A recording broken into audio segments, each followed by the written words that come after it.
because I want to capture this. I broke down in Nicsmas, I really broke down yesterday my process, and my process where I sit in my, in my universe, I get a lot more credit than is due. Meaning I can, I have this diagnostic level of understanding, and then I can kind of break it down and help translate it. But a lot of the stuff that people go, wow, that's a genius, didn't come from me. It came from other people that I spent a lot of time with. I just wrestle with it and have developed a process to kind of have my way with it and then put it on paper and reinvent it multiple times. So one of the things that I'm fortunate to have or to do is be valuable to people that are way smarter than I am. And if I can do my job appropriately, I'm also valuable to everybody that would benefits from this person's genius, right? So we're going to talk about that today a little bit because I'm going to get on some cadence. We kind of do this for our private clients anyway, where as I'm creating and amalgamating stuff, also introducing, like I am today, some of the sources of the inspiration, the information, and the intellectual property. So that'll be fun. Again, I'm just looking for, make sure that as our panelists drop in, I see them and invite them. Now, if you're not on the Zoom and you are a VIP, jump on the Zoom. You're going to want to be on the Zoom today. This is definitely the day that you don't want to not be on the Zoom.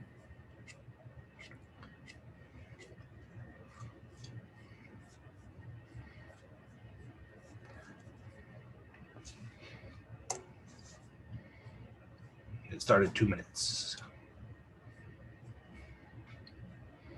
All right, now if you are on Facebook, catching the first couple minutes of this Facebook, drop a comment. Let me know you're here. If anything stands out to you, drop a comment, give context. So you can't say like, what do you mean by that? Because I'm not going to have any idea what we're talking about. So say something like, hey, when so-and-so said this, what did that mean? So on and so forth. Okay, and I'm just, again,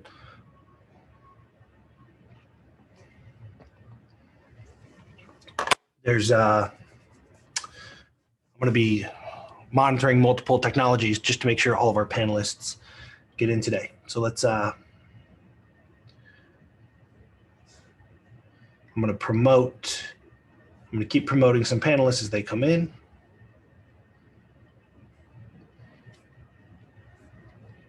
And then we're going to get rolling.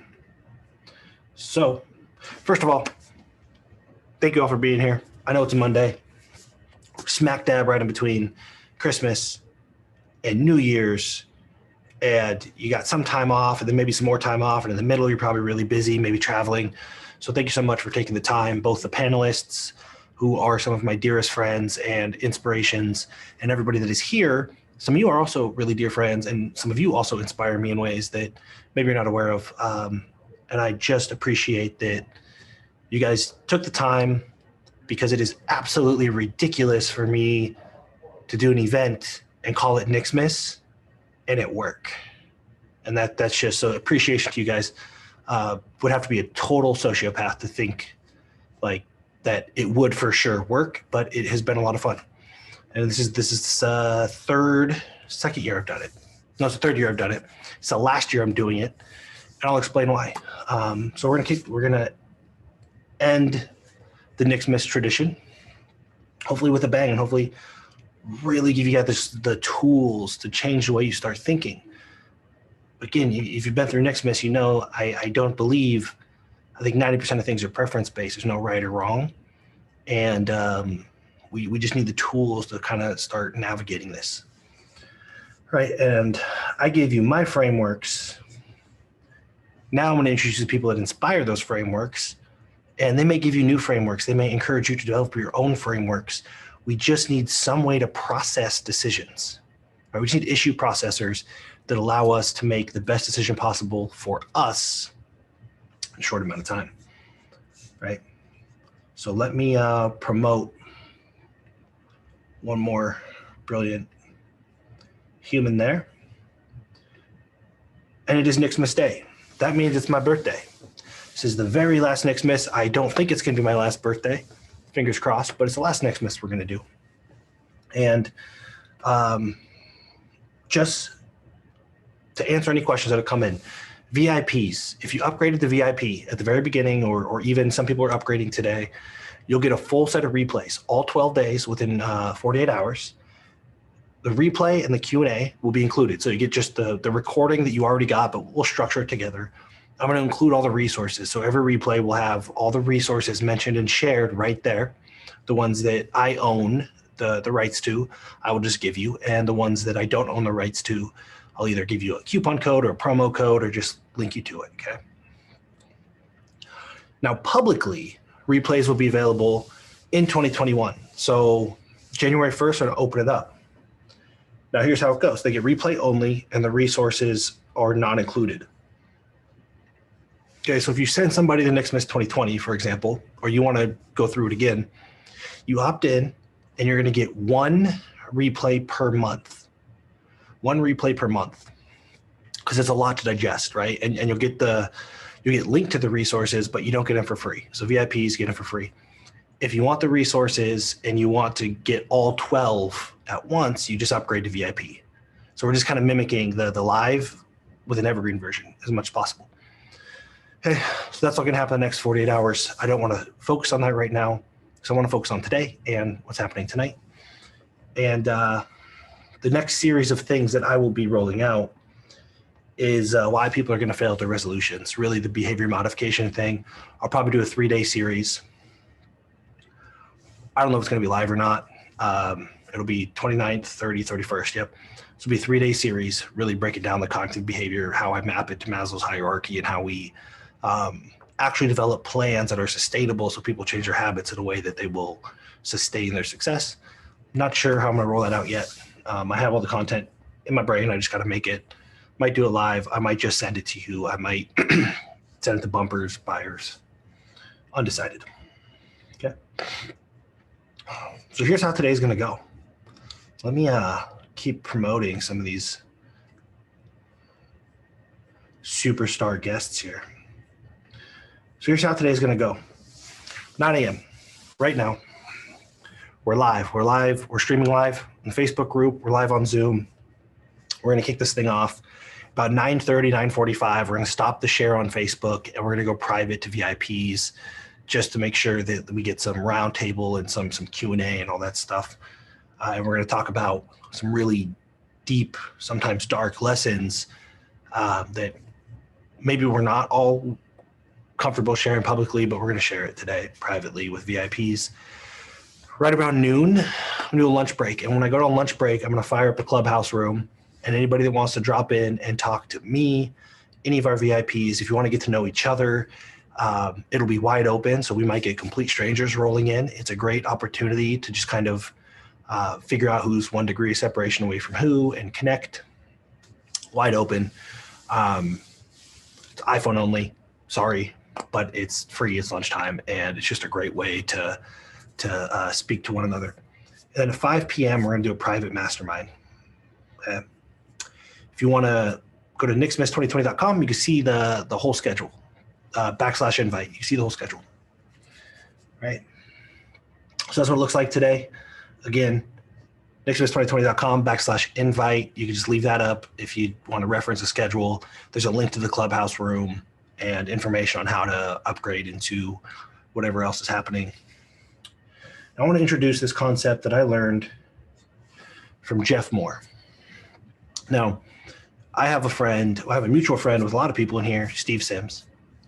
And what I learned about Steve Sims is when you hang out with Steve, go get a whiskey, group of people, maybe you're at lunch, you never know who you're sitting next to. I remember one time I was in a cranky mood, and this guy kept asking me all these questions about how to become a client and mastermind this and mastermind that. And I was like, dude, just leave me alone. Like, I'm relaxing. Later that day, I found out that he was responsible for like the Poo-Pourri commercials, right, with the Harmon Brothers. That's what happens sometimes. So when you're in a room, I wish we were all in the same room, but when you're in an environment like this, keep this in mind. The Titan next door, this is the person that you could be sitting right next to. They could live right next door. And you have no idea who they are, what their network is. Jeff Spencer is a great example. I'd never met or heard of Jeff Spencer before. He came to one of our events, participated, went to dinner. Him and his family came to dinner with us and all that stuff. Then the next day, we found out who he was, and everybody was like, oh, I can't believe I sat next to that guy. Right, so just assume at any point when you're in kind of this world, when we're hanging out with Jeff Moore or Jeff Spencer or me or Jesse Elder or Justin Breen, any of the panelists here, just assume that whoever is around at this time is somebody that you should just be a kind human to, which you should do anyway, but just keep that in mind, okay? Because I'm going to introduce some of the Titans next door in my world today. Our podcast, Preeminence Unleashed, is almost entirely interviews with the people that you just would not believe what they've done. You've never heard of them before, but you wouldn't believe what they've done. So the AM session for AM Nicsmas, here's what's going to happen. We're going to introduce somebody just really quick, and then we're going to ask them, what did you learn in 2020 in your business, in your life, working with all the clients you work with in your companies? What is like the underpinning? Like, what is the lesson you learned that you're going to take into 2021? The single most important lesson. And then with that lesson, what are you going to do in 2021? What is your plan moving forward? How are you adjusting? And we're going to go through all the panelists in that format. I also have a surprise question I'm going to ask them. I'm not going to tell them right now, though. And then at the end, after everybody shares their deepest lessons, I shared mine during Nicsmas. There's going to be a lot of behind the curtain, a lot of transparency. I recommend you really soak it in, because these are not internet marketers that have been around for 2 years, acting like they're top of the mountain people. Mountain stupid is what we call it. So these are not people on Mount Stupid. They have battle scars. They've been around for a very long time. They have hit it big, lost it all, hit it big again, and have friends that have done the same. So I just listen, because this is going to be a bigger dose of reality in the entrepreneurship world than most of what you're seeing on Facebook or Instagram or whatever. Let me look at the chats coming in here. Birthday stuff. What if this wasn't my birthday? What if I just made up a fake birthday? I guess we'll never know, right? And at the end, after the panelists go, you're going to have a Q&A with VIP members, and we just roundtable. You say, hey, I got a question for Jeff. Hey, I got a question for Jesse. Hey, I got a question for Nick. In this case, I'm a panelist. And we're just going to kind of rapid fire questions. And then anything that's a little bit deeper, anything that requires sharing resources or deep conversation, we're just going to push to the PM. We're going to push to tonight, because that's the time really to connect like that. In the PM session, if you show up, this includes the panelists, this includes the VIPs, this includes me and my partners. I'm going to encourage you to do one of two things. One, make the most selfish ask you could make. We're not going to record it. Nobody will ever talk about this outside of tonight. What is the most selfish thing you could ask this group of people? Once you hear what they do, when you understand who they are and what their skills are, I want you to come tonight, say, if you want to get connected to somebody, if you just want referrals, if you need help working through some personal issues, what is the most selfish thing? You got my time and anybody that shows up tonight. What's the most selfish thing you could ask of them? Okay, so save that for tonight. Last call. That's the last time I'm going to talk about this offer out loud. I'm going to show you real quick. Nicsmas2020.com/offer or cfeclass.com/Nicsmas. They go to the same place. And I can show you right now, once tonight wraps up, this is the offer that's going out. And I'm not going to break it down because I kind of want you to buy it later. It doesn't include the session tonight, though. Right? This $4,700 offer, which is about $29,000 in value, very, very high value. This is what you're getting if you jump into here right now. It's $2,000. I'll just tell you that up front. And it includes a ticket to tonight if you don't already have one. So you can wait till tomorrow. You'll get a bunch of emails. I'm going to sell it really hard to make it really compelling. You're going to want it, and you're going to see the value, and you're going to buy it for $4,700. Or you can take a chance. Anybody that's already purchased, I think there's 16 that have already purchased without knowing what it is. Feel free to drop. You can ask them. Feel free to drop a comment in the chat, whatever, and let people know whether you or not you think it's a wise investment to go into a blind. If you don't want to go into a blind, totally get it. Okay. So now I'm going to give credit where credit is due.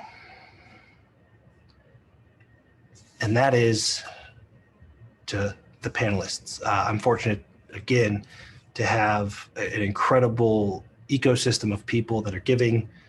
They'll share information with me, and they allow me to reinvent it and share it with you. And that's a very, it's not common that everybody's okay with that. So just want to introduce some of these people. What I'm going to do is first I want to make sure we don't have any other panelists that need to get upgraded.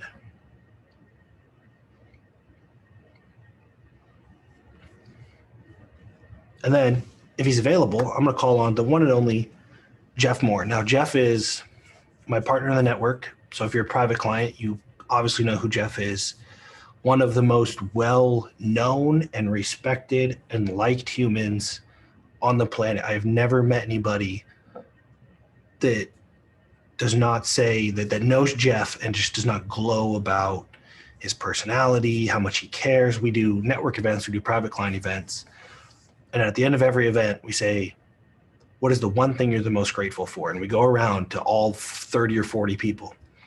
And about half of the room, and it's always a different half, is always how much Jeff Moore cares about me and my success.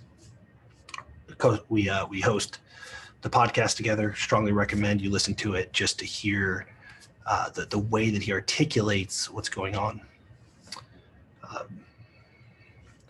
So Jeff, if you are available, I would love for you to drop on, and you can camera if you got it, unmute yourself, and just drop a line. And then I would love for you to introduce the one and only Jeff. Jeff Moore is also the king of introduction. So I'm going to, as often as possible, have him introduce our guests. And Jeff, I'd love for you to drop on and drop a line and then introduce the Dr. Jeff Spencer. And Jeff Spencer is going to kick us off with a little bit of wisdom on how to use an event like this the best way you possibly can. Absolutely. Can you hear me okay? Yep. Okay. No echo or anything. I just want to make sure. And I can't turn on my camera because you won't let me.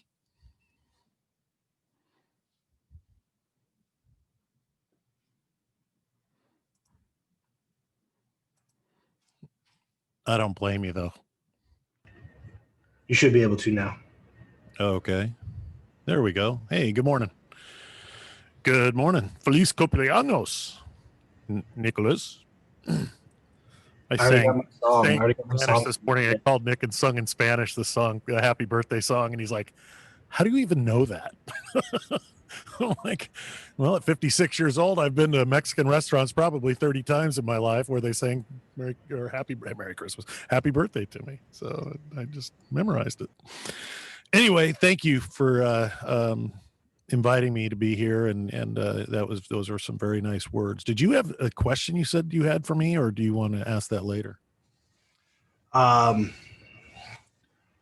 First, we'll ask that later. Let's get Dr. Jeff to kick us off. Okay, so first I want you to know that today, in these sessions, what you're going to experience, if you're participating today, in Nicsmas, is some of the greatest sculptors, mind expanders, perspective elevators, gap closers, and time collapsers for some of the highest level performers in the world. And it's just an honor to be able to introduce a few of these people who are my friends. And to even call it an introduction, people don't introduce Jeff Spencer, Dr. Jeff Spencer. People present Dr. Jeff Spencer, meaning present them like a great gift. And that is exactly how Jeff was presented to me.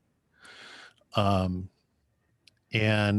it was every bit as impactful, insightful, and caring as anybody I've ever met in my life. To know his background, I wasn't even privy to his background until I decided to look it up. This is just a person that somebody that I trusted immensely introduced to me as saying, this is a person you need to talk to and meet and engage with, that will literally change the way you look at life and make your life better because he's in it. And so it is my great honor today to introduce to you Dr. Jeff Spencer, who is an amazing man, who is a peak performance coach to some of the greatest performers and enduring performers in the world, such as Lance Armstrong with the Tour de France, Olympic gold medalists, several Olympic gold medalists, entertainers such as you two, golfers such as a guy named Tiger Woods that you may or may not have heard of. But you know what? This man is just a wonderful man. And I think that if he was to tell you what his most important role is as a father, a husband, and a friend. And today it is my great honor, and honestly mutual privilege for all of us to be able to present to you Dr. Jeff Spencer. Welcome, Jeff. Well, thank you, Jeff. What a way to kick this off, and also to celebrate Nick's birthday today, and also be in the presence of some of the most amazing people and some of my best friends that have richly contributed to my life. So thank you, Jeff. And why, gosh, the many reasons why I'm here to support Nick, which are endless, but to say that, I've had the blessing of being involved in some of the most prolific, iconic, achieving teams on the planet. And I feel like I'm immersed in one of those teams like right now. And I wanted to share just a little bit about, okay, now we've warmed up, we've kind of done our homework, and now we're at a place where we need to step onto the field, and we need to make things happen at the level that we're capable of doing right now. I feel like, we're kind of in the tunnel getting ready to be called out onto the field for the Super Bowl, so to speak. And I think it's really important that we be mindful that we have, at least a day in front of us. And, to me, a day is the kind of the single most important element that life is judged and created by. It's the fundamental life unit, the day. And we have a day in front of us to explore and to gain enrichment from others from, and to contribute to others as well. I feel the first place that we probably need to just reflect on here is that, one of my famous sayings here is that no one wins alone. It's not possible. Nobody knows enough to be able to craft and tease out the best in them and do their best work. It's not possible. We all need a team, and we have a team of greatness here that includes everybody on this call. And one of the things that I'm always mindful of is what makes a champion teammate, which we all are going to be of each other over the course of the next day here. And one thing that the teammates do is that they always show up. That's the first thing that champions and teammates always do, is that they show up, and they show up on time. And they really do that is an honor ritual to honor their teammates. And when teammates show up on time without necessarily a word being spoken, it's really saying, you can trust me because I'm watching your back, because I'm here on time as much for you as I am here for myself. And so that's one of the things that teammates do. And another really important part of what teammates do is that they contribute, and they contribute to the benefit of the whole. And some people, such as myself, being an introvert, I'm not inclined to want to hog the microphone, but rather stand at the back of the auditorium and watch. And if called into action, then I'll show up in service. And why being a member of a team is important for me is that it gives me a chance to step into and contribute in a way that would elevate the experience of everybody that's part of that team. And the one thing I want to say here is that as a contributing teammate, you never know what you're going to say that will make the difference in a person's life, that will take them from where they are to an exponentially higher level. and we contribute with an unconditional willingness to say whatever it is that we need to say at any point in time. And we let that kind of do the magic in the work for us. Another thing that teammates do that play at the highest level is that we celebrate each other's successes. You know, there is no single win here. It's like when one wins, everybody wins. And teammates understand that. And they give accolades and praise to those people that have a level of well-deserved good fortune through the time and effort that they've invested in getting to where they are. And another thing that teammates do as well, that if someone stumbles a little bit, everybody stops and they pick up the teammate and they move forward together. They drag them up into the lead pack, because one thing that I do know is that, you know, championship teams, they show up together, they win together, and they leave together. It's an inseparable bond where people are fully committed to each other, you know, to do whatever's necessary to get the job done at the highest level for the benefit of everybody that's on that particular team. And we have that opportunity today. And we need to make a conscious decision as to how we're going to show up and what the rules that we're going to play by are. And to me, that is absolutely fundamental.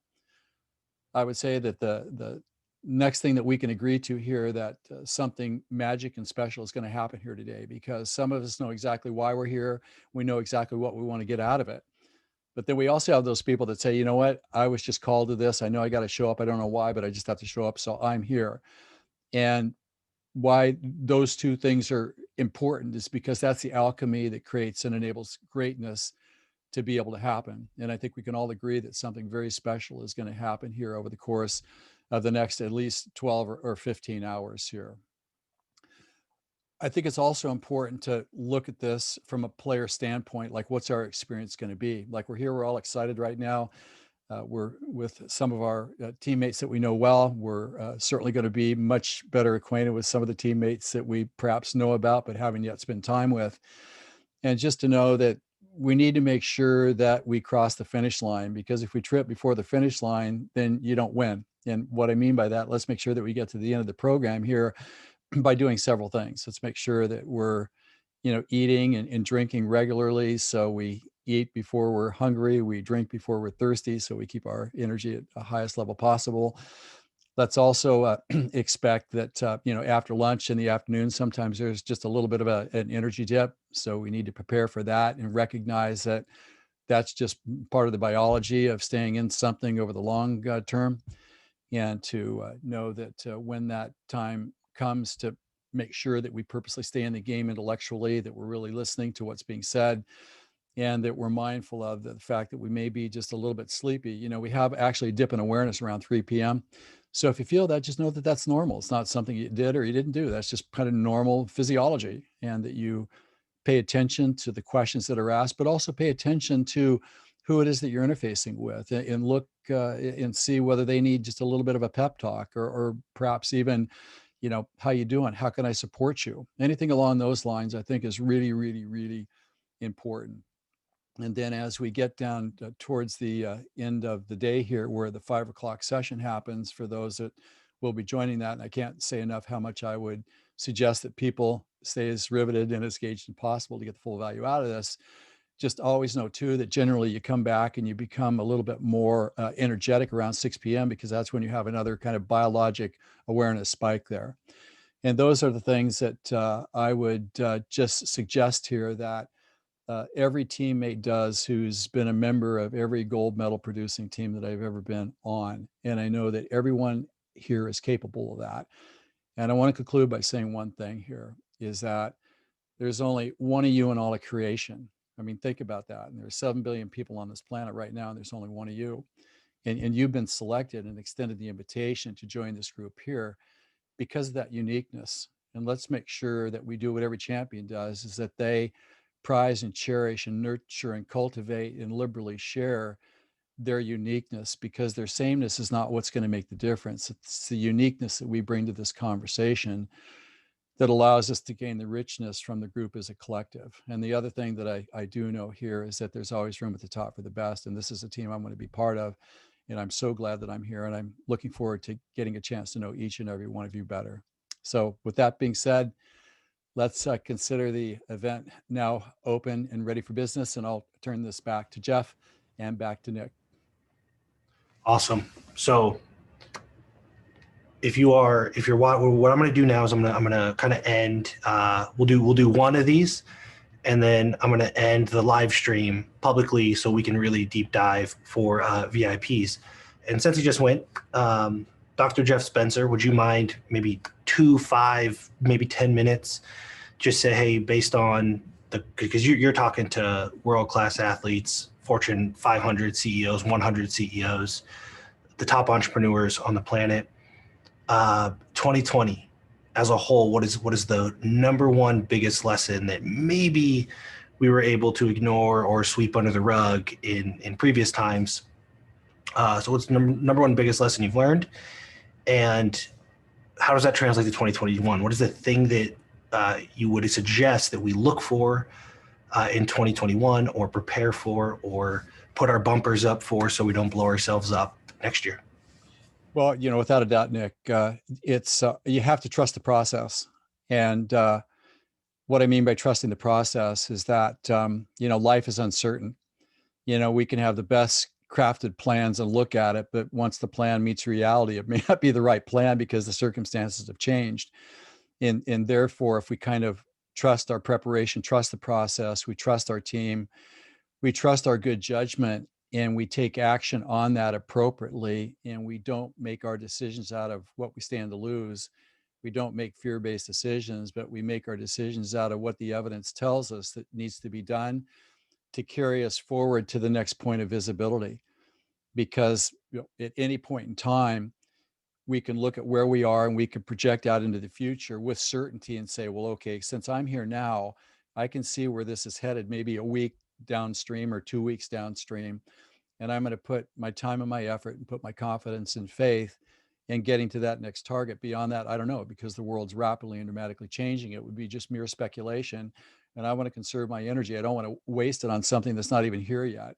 So again, just an implicit trust in the process, and trust that your team will be there for you, and that the wisdom that allows you to make the right decisions when you ask yourself, here's the question you ask yourself: what do I think about this?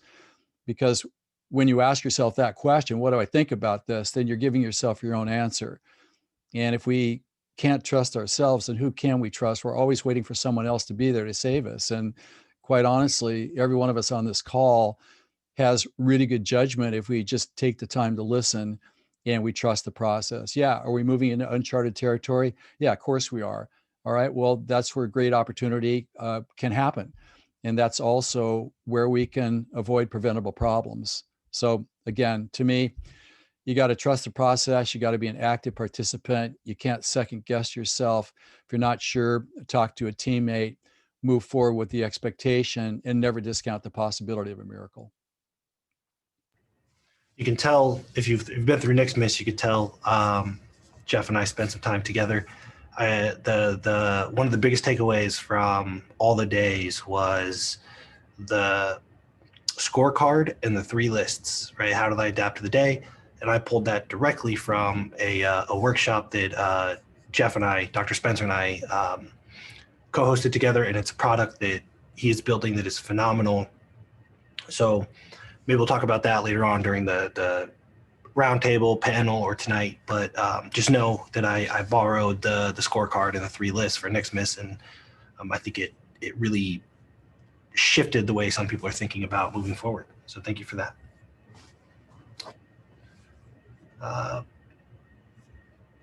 Jeff, do you want to? Last thing, last question. This is a surprise question.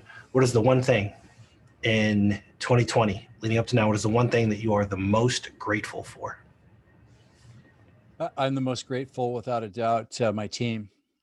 100% in good health, and the opportunity to use my ingenuity to move forward, make and create a life of value to myself, and also contribution to other people.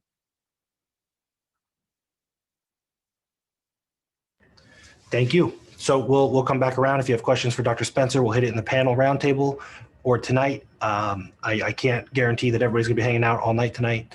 It's a big ask to have everybody there.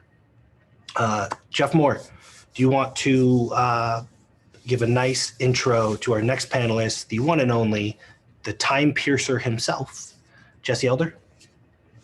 Oh my goodness. Yeah, sure. God, I've known Jesse for. Can you hear me? Okay. By the way, Yep. am I good? Okay, good. I got this new Shure microphone thing that I'm testing out today, so I just wanted to see. But I met Jesse. Oh gosh, it's got to be 5 years ago, I think. And just you immediately feel an aura from him. But he's spent a lifetime in martial arts and working with, obviously his students, and then helping people build martial arts studios, and just found the real key elements to people, for how people persevere. And so he is one that is very, very special. He's an evangelist of better questions that reveal a deeper truth, that offers self-mastery, radical self-acceptance, and inspired action.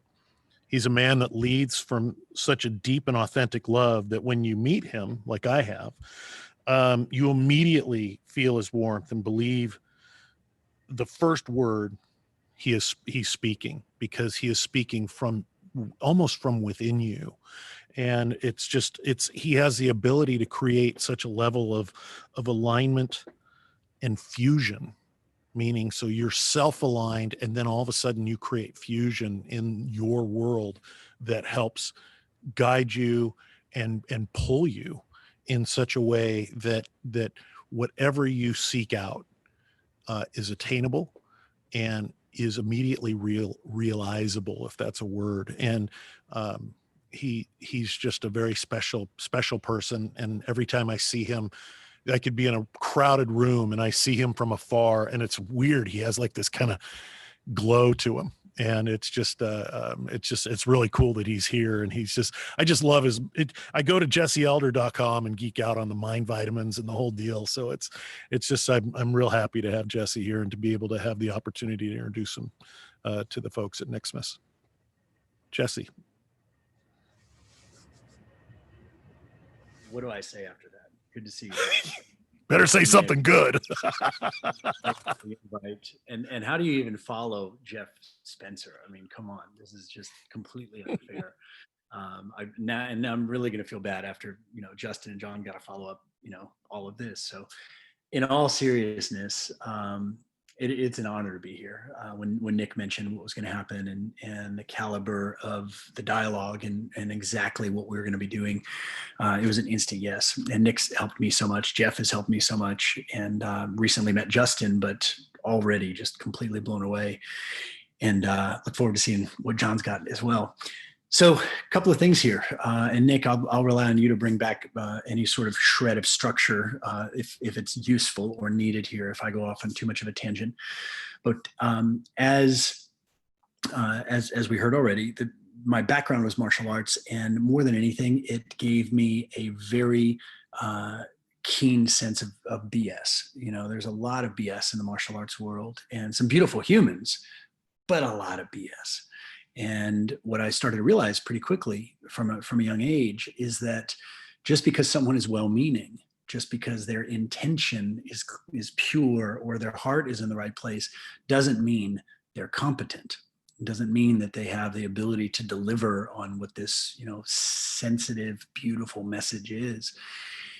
And so I became aware pretty quickly that the only thing that mattered was results. And I began to question at a very deep level things that I had sort of taken for granted, not just in martial arts or in training, but life. I mean, I started to split test paradigms, and I started to question entire worldviews.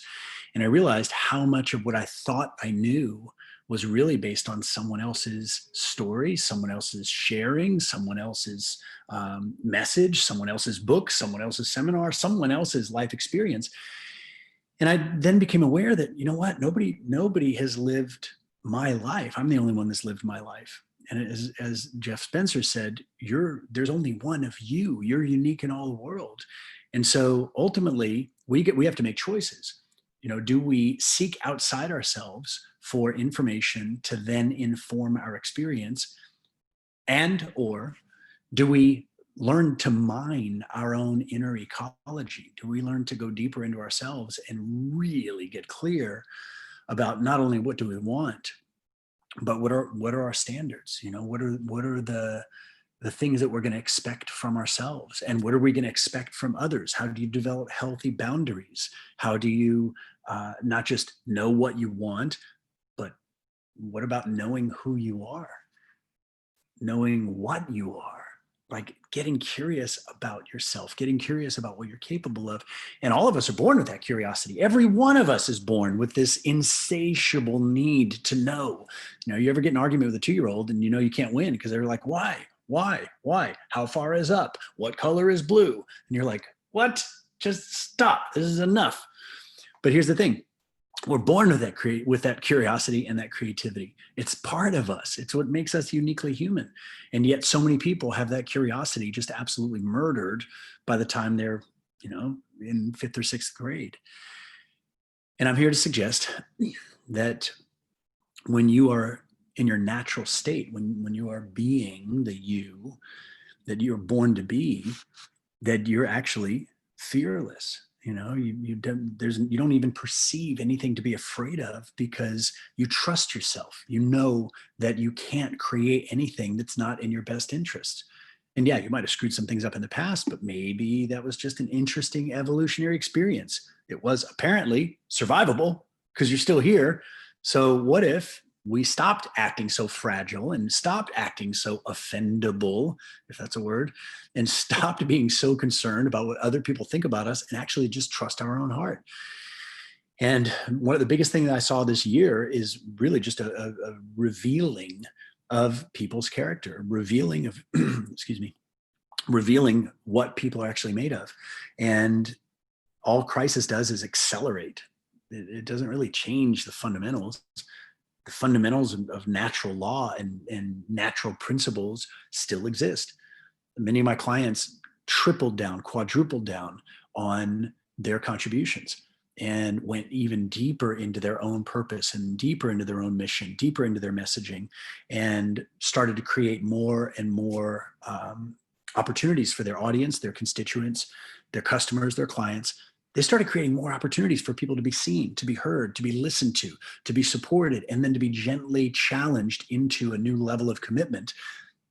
Translation, what that means is their clients, their buyers, their students, their customers were more engaged in 2020.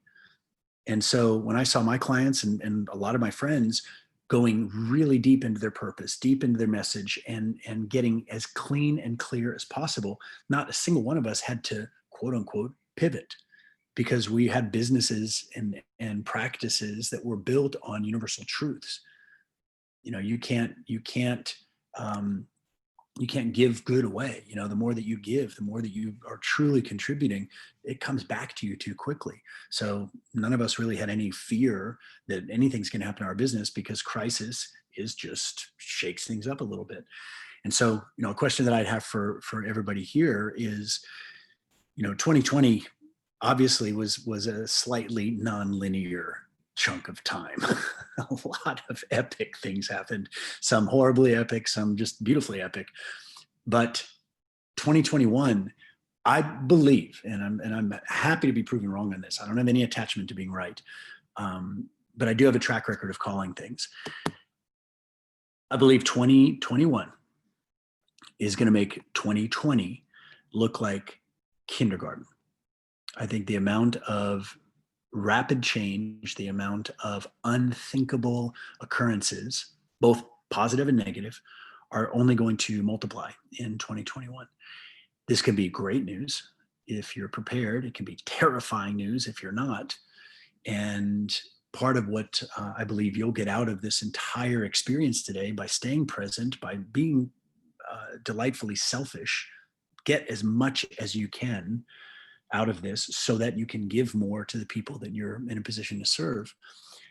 If there's anything that I think will be useful for you here, is as the panelists are sharing, as Nick is sharing, as you're hearing all of this stuff, check and see where it resonates with you. You're not here to fix anything, because you're not broken. There's nothing wrong with you. You're not here to prove your worthiness or your worth. You are born inherently worthy. You're not here to win some game. You are here to enjoy the game that you're already playing. Personally, I believe that you won the moment you were born. The prize is a body. The birth canal was the finish line. And you just like cruised into the finish line. You're like, here I am. And this is the bonus level. You've already won the game. And so with that being said, it's okay to be ethically greedy. It's okay to want as much as you can possibly get, because I'm presuming if you're involved in any way with Nick, and as well as the other panelists here, that you actually give a shit about people. You actually care about other human beings, and you know that in order for you to be rewarded, that's that reward, financial or otherwise, is the natural result of someone else making a choice to change their life with something that you have, a product, a service, an experience, whatever it is. So if you're in a position of continually giving while allowing yourself to receive, then there's no reason for 2021 not to be the absolute finest year of your life in every way. And while the world may appear to be going to hell in a handbasket, it's impossible. It's impossible in this world for there to be an imbalance between light and dark, good and evil, right and wrong. So for everything that happens that seems undesirable, there is an equivalent or greater harmonizing element, meaning for every disaster that happens, there's an equivalent or greater benefit and opportunity. And if we are continually developing our own resilience, mentally, emotionally, physically, financially, socially, then we have an opportunity to truly surf the apocalypse. And I don't mean that in a disastrous sort of way. The word apocalypse is actually it comes from Greek, apokalypsos, and it means the unveiling. It means the revealing of something new. So rather than being the ending of everything, it's the beginning of something brand new. So with all that in mind, I'm absolutely honored to be here and look forward to popping in and out and seeing what unfolds for everybody here. Last thing that I'll share for now is you're here for a reason. I mean, there's something that drew you here, and I probably don't think that it's because you just want to look at all these sexy profile pics on Zoom here. I mean, that might be, and I'm not saying that's a bad idea. You might be wondering, why does Nick have a jack-o'-lantern next to his Christmas tree? Valid question. I've been wondering that same thing since I logged on today. So there's no bad reason for you to be here, but I'll just a little cautionary tale here. Be careful about the desire to consume information for the mental masturbation of just thinking, wow, that was really valuable. That was really useful. Nothing's useful until you use it. So you might get a good idea today, but until you implement it, it's worthless.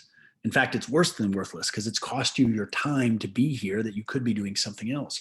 So in order for this to be valuable for you, this entire experience, in order for this to be useful, you've got to look at it through very selfish eyes, very hungry eyes. You got to have the mind of a champion training for the most epic the most epic battle of your life. And so as you're hearing the speakers today, or hearing the panelists, as you're absorbing everything that's happening, run it through the filter of your desires. What is it that you're here to create? Learning something is not a creation. Applying what you learn to move the needle in a measurable way, that's what we're here for. So listen to the speakers and listen to all the lessons that you're going to get today and run it through the filter of exactly what you're here to create. So happy to be on the ride with all of you and looking forward to seeing what unfolds.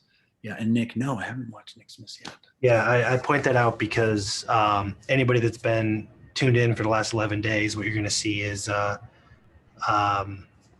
we wrapped up with really talking about attracting and serving sophisticated buyers and having a sophisticated ecosystem, right? And I just want to point out, like, listen to Jesse speak, because Jesse, Dr. Jeff Spencer, Dr. Lyon, everybody, all the panelists have the highest level, most sophisticated buyers you can find anywhere. And you're going to find these consistencies, Jesse, based on just use different language, but the same operating system, right? And you'll find that consistency through, we'll all use different language, but it's a similar operating system. And so anybody that's been through the last 11 days knows that you pretty much just summed up like I try to teach the operating system, and you just live it. Two questions for you before I let you zoom off. The first one is, you have a lot of cool stuff going on. I know you do the same thing I do, where you like pop up and do things publicly and then kind of disappear off the face of the earth and then pop up, and you are currently popped up, which means you're putting out a lot of really good stuff. What is it, just real quick, what is it, and where can people go to just be in your world? And then second, when you wrap that up, what is the thing you're most grateful for in 2020 over the last year? Sure.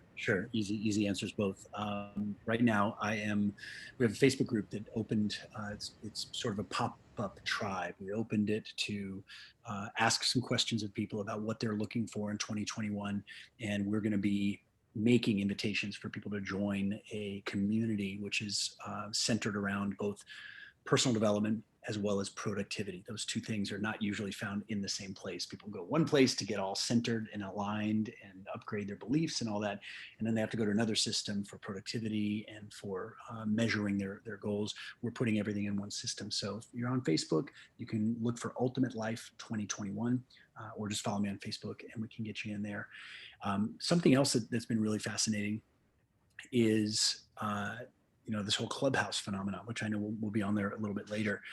I have seen seeing great results. We've got people signing up.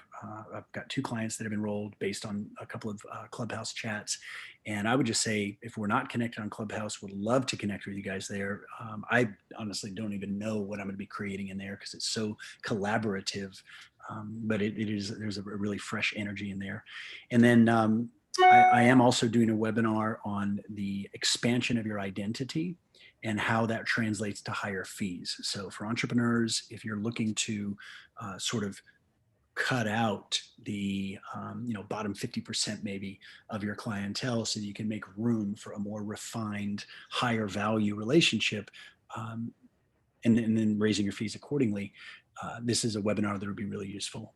If you can send me an email to timepiercer@iclouds.com, or I can give the link to Nick and we can get everybody in that. There's no charge for any of this. This is just me putting stuff out there. I know the people that I'm looking to attract and the people that I resonate with, and my goal is to make it as valuable as possible for everybody. So that's the first question. Secondly, gratitude. Man, biggest thing I saw this year is the power of non-judgmental communication to keep families intact when they have radically different political views. Not speaking hypothetically here. My family's always been very close, my parents, my siblings, and this year really revealed how absolutely polar opposites we are when it comes to looking at the world and the way the world operates. And it was beautiful to watch these personal evolutions of perspective occur, and be able to intelligently disagree, but not have that threaten the relationship, not have that threaten to damage the love and the connectivity that we experience as a family. I saw that in my own family. I saw that with many, many friends throughout this year. And I see no reason for that to go out of style in 2021. Awesome. Jesse, thank you. Pleasure, man. We'll see you in Clubhouse. Maybe we'll see you tonight. And I know you got stuff to do, so appreciate you. Thank you, everybody. See you soon. All right. Jeffrey Moore, you're going to be back up for the introduction. Let's real quick hit Justin Breen and then Dr. Lyon, and then the one and only John Rowley. Okay, sounds great. You want me to do just one at a time, right? Yeah. Okay. And Dr. Lyon, let me do the format again, because we'll circle back around and have a deeper conversation. What you learned in 2020, you, all your clients, your world, what was the most important lesson you learned? And then what are you going to do in 2021, or what is your suggestion going into 2021?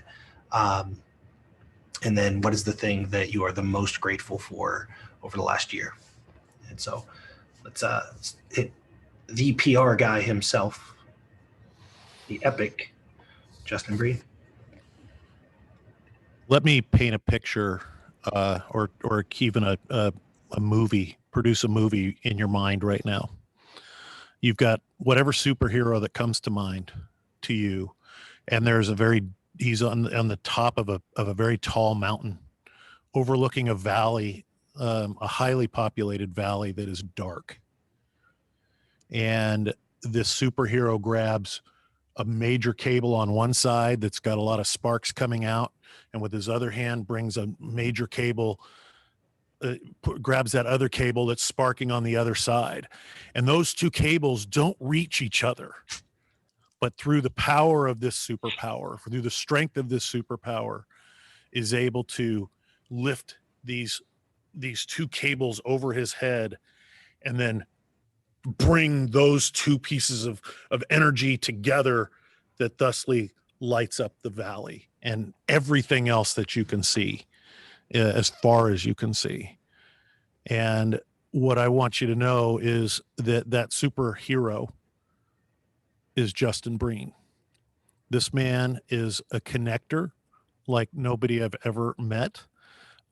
Somebody that is eager to dispel and reveal about an individual. And so looking to dispel misconceptions, but then with the proof of connection to provide an elevated perspective. Very much like I said at the beginning, mind expanders and perspective elevators. And Justin Breen has a set of skills that he brings to his relationships that are as advanced as they are effective, and something that is that he as every expert is able to do, and he does even better, is to be able to reveal things to somebody and to a connection that immediately makes sense and makes the person not just willing to engage with this introduction and this connection, but eager to introduce to engage. And Justin, I've had a chance to talk to Justin a couple of times, and man, I'll tell you, this guy has a bullshit meter that is like, if you're a Spinal Tap fan, is set to 11. And so he will not make introductions that are wasteful and purposeless. He is definitely somebody that is somebody that we're all better for knowing right now. And so without any further ado, I want to introduce and have Justin Breen come on. Thanks. That's awesome. That was awesome. Less is more for me. I'm a 100% simplifier, and so just to paint a picture, my wife, pediatrician, 11 days ago, she tested positive for COVID, so she was quarantined for 10 days upstairs. Today's her first day back at work, and so I'm watching my 8-year-old and 6-year-old, both boys. They're in the other room starting their own business, a crystal making business, and they're adding up the prices that they want to sell these products for. So that's what's going on right now. That's a big change of life for a secend, right? When somebody in the house has got it. My son had it, and it was just like, whoa, everybody, that's a whole different perspective. Yep, and so we're negative. We've been negative, and so I was talking to my kids today, and so you're going to hear them and you're going to see them. All right, so cool. Total price for that bag is $113, so that's good. But I was talking to my kids today. There's two types of people. There's only two types, okay? Because I'm 100% simplifier, and all I do is hear blah blah blah and see patterns. That's all. That's how my brain works. So the two types. There's people that make excuses. That's most people, and then there's people that just get results. And so I'm talking now because you show up. There are no excuses. You show up, and whether that means your kids are gonna argue and fight in the background, or make a business in the background, or you just get it done. There's no excuses. And I'm just very honored to be on this panel. I mean, I can't tell you how honored. I mean, 2020's been by far the best year of my life. 2021 will be way better. But just meeting, the folks on this panel and Nick asking me to do this, it's been one of the best joys of this year by far. I started my company 3.5 years ago with zero business background, zero. I still don't know what an S corp means because it doesn't matter. But it's not a global company. It works with the top minds in the world. So that's it. And so, because I'm 100% simplifier and all I do is see patterns, is that this is the most important thing I've learned in 2020. This is the most important thing. Is that if you have the right mindset, it attracts the right network, and that creates the right opportunities. If you have the right mindset, it attracts the right network, which creates the right opportunities. So I haven't done outbound sales in years. Never will have to again, because I have the right mindset that attracts the right network, which creates the right opportunities.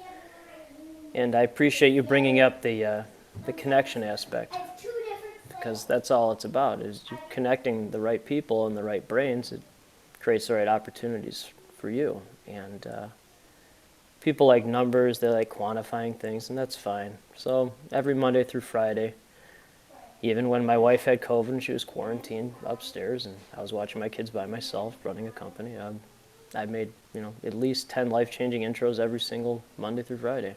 And I get 3 to 4 every single Monday through Friday, companies that want to hire my firm. All this other stuff's just landing the plane stuff. So, and that's fine. You need integrators to land the plane and fly the plane, do all that stuff. But I just like connecting people at the highest level, and that creates the right 320. Nice. So now we're selling loom necklaces and crystals for $320. So this is my life in a nutshell. That's pretty much it, and I'm again very thankful for this opportunity. A few things. First of all, I got this sitting right here. Oh, That's thanks, man. Justin's book. Chris Voss wrote the foreword. It is a great book. Go check it out. It's called Epic Business: 30 Secrets to Build Your Business. I like it. It's very similar to Bumpers in that it is a simple read. Nick, I got to tell you, that reads to me like a modern day and simplified version of Think and Grow Rich. It's just it's an amazing read and even a better listen. I just wanted to put that in. Sorry for interrupting. No, perfect. That's sat down and read it in a day. Yep. Phenomenal. So I would check that out. But biggest thing. So what Justin Breen does is PR. Basically, I'm gonna summarize it really quick. Is you could word vomit on him, and he could tell quickly, hey, this is the story. This is a local story. It's a national story. It's an international story, and then boom, amplifies it.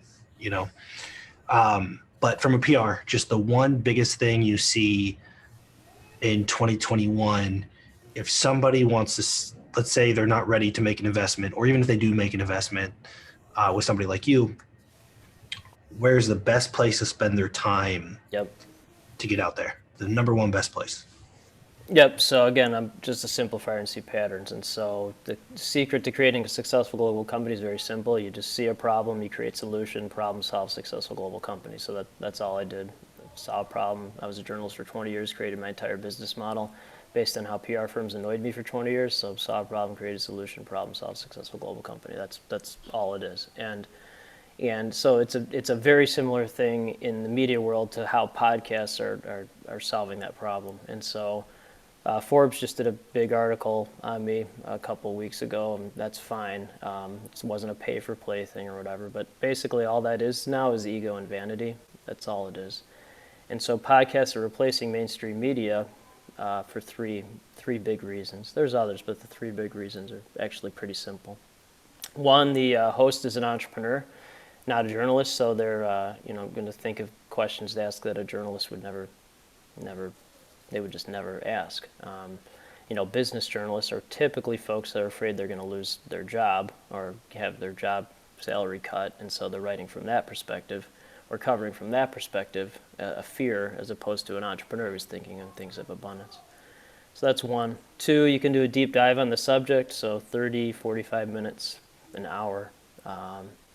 So, a radio interview might be a 5-10 minute drive-by interview, TV, 2 or 3 minute drive-by interview. You really don't get to know anyone. So at the 30-minute mark is what I found you really start to get to know someone. And then 3, here's the most important thing, is that the audience might not be as large quantity-wise, but quality, it's a far more qualified audience. A normal person isn't going to listen to 2 genius wackadoos talk about genius wackadoo stuff, but a genius wackadoo person will listen to that. And it's been really interesting. I think I've been a guest. I've been a guest on a podcast 5 times this year where the host is signed with my firm. So I've been the guest, and the host has become a client of my firm. So that's pretty interesting. And so because I see patterns and simplify everything, podcasts are essentially a transactional and transformational platform for entrepreneurs. That's what they are. They're a transactional and transformational platform for entrepreneurs. So that's where I would invest my time, resources, and energy. And it's interesting because when I tell a lot of folks this, they're like, "What are you talking about? This, these podcasts might not have 5 listeners or 10 listeners." I go, "Okay, that's fine now, but a couple of years from now, they might interview the president, and then they have 1 million listeners, and then all of a sudden, people do a deep dive, and 2, 3, 4 years later, they're listening to you. I heard you on that podcast." And that's where media is heading. And Clubhouse, you talked about it already. I think that's the next level of it for sure. I have a similar experience when I get interviewed for a podcast. More times than not, they come in as a client or a partner or a collaborator in some way. A good podcast, and I'm just piggybacking off what Justin said, but a good podcast host is going to do what they can to make you compelling, and as a byproduct, they kind of convince themselves, right? They kind of sell themselves on you, assuming that what you have is actually compelling and helpful and interesting to them. So. Yep. Great strategy, Justin. Thank you. I know you got kids, and you may be in and out. Hopefully, we'll see you tonight. I'll be there tonight for sure. My wife will be back home, thank God. So awesome. Any questions you have for Justin? You want to deep dive on PR media? Come tonight, and we'll hang out. I know. Thank you Dr. again, Lyon, Nick. Happy birthday. Thank you, sir. Justin got me I'm going to share a little inside information. Got me a gift card for my birthday, sent it over, and what I'm going to do, I turn around and buy a whole bunch of his books and send them out to you guys. So that's how you play that game. All right, Jeff, if you're still available, let's hit the one and only Dr. Gabby Lyon. When we talk about sophisticated buyers, when we talk about everything we talked about Nicsmas, the intention intervention gap, being helpful instead of being technically right. Dr. Lyon is my personal doctor, first of all. My energy and productivity and clarity have skyrocketed, but between her and Dr. Spencer, I'm fortunate to have the dream team of performance coach and medical doctor here. But at the same time, without running any paid advertising, getting forced from a physical practice to remote, and Gabrielle, let me know that you're here, so I don't talk you up and then call on you and then you're MIA. There we go. Has also almost, I don't want to say the wrong thing, almost doubled her business while in the middle of COVID, while moving remote, not paying for any advertising. And again, we talk about sophisticated buyers, medical stuff, HIPAA, all that. I don't know that she can share all the names if they haven't shared it publicly already. But you're talking about multimillionaires, you're talking about celebrities, you're talking about A-list celebrities, a whole bunch of the Navy SEALs who share openly. Again, you talk about a true technician with a world-class skill serving sophisticated buyers and growing her business. Gabby has done it. She loves being called Gabby. That's a lie. Don't call her Gabby. I don't get in trouble for that. But Jeff, do you want to introduce Dr. Lyon? And then Gabrielle, will you just share your biggest lesson in 2020 and 2021 after Jeff does his intro? You bet. Yes. I want you guys to now, we're going to do some more imagery here. With all of this information in the world, opinions of where to go, what to do, there is a person that has been in my life over the last few months. She actually made an impact on me much earlier than that. But a person that you can look and decide that you can Google anything in the world when it comes to health and wellness, and you can get myriad direction that may or may not help you and could very well be lethal. My son, I just mentioned a second ago when Justin was on that my son was diagnosed on the 13th or 14th of this month with COVID. And my wife's like, what do we do? How do we, help him with his symptoms? Where are you going to look? What, should we go on Google and just Google it up? I said, you can do whatever the hell you want. I'm making one phone call. And my wife's like, why just one phone call? I go, because there's nobody else you need to talk to. And it was Dr. Gabrielle Lyon, who she provided a protocol, and where you have just this undeniable, unbreakable certainty that whatever she's about to share with you is going to be the thing that you need to do. And, HIPAA and all of her the doctrines that, do no harm. She is somebody that has an insatiable hunger and thirst for deeper knowledge and in the agency of others. The people that she's worked with are some of the finest performers in the world, as far as whether you're talking about the people that protect our country, that you don't hear about the operations that they're doing at the very highest level of special forces, and the naval operators, the SEALs. She to celebrities, to athletes, to frumpy dudes like me. And she is a person that all of these things, all these people today, I want you to recognize as gifts that have entered into your life, and your life will never be the same again. And Dr. Gabrielle Lyon is somebody that, in a very simple sentence for me, because I've battled with weight and in my health all my life, not health, but my weight all my life, and exercise and all that. And I remember, this is, God, last 2 summers ago, or no, a year ago last summer, she said, do not wait for the motivation.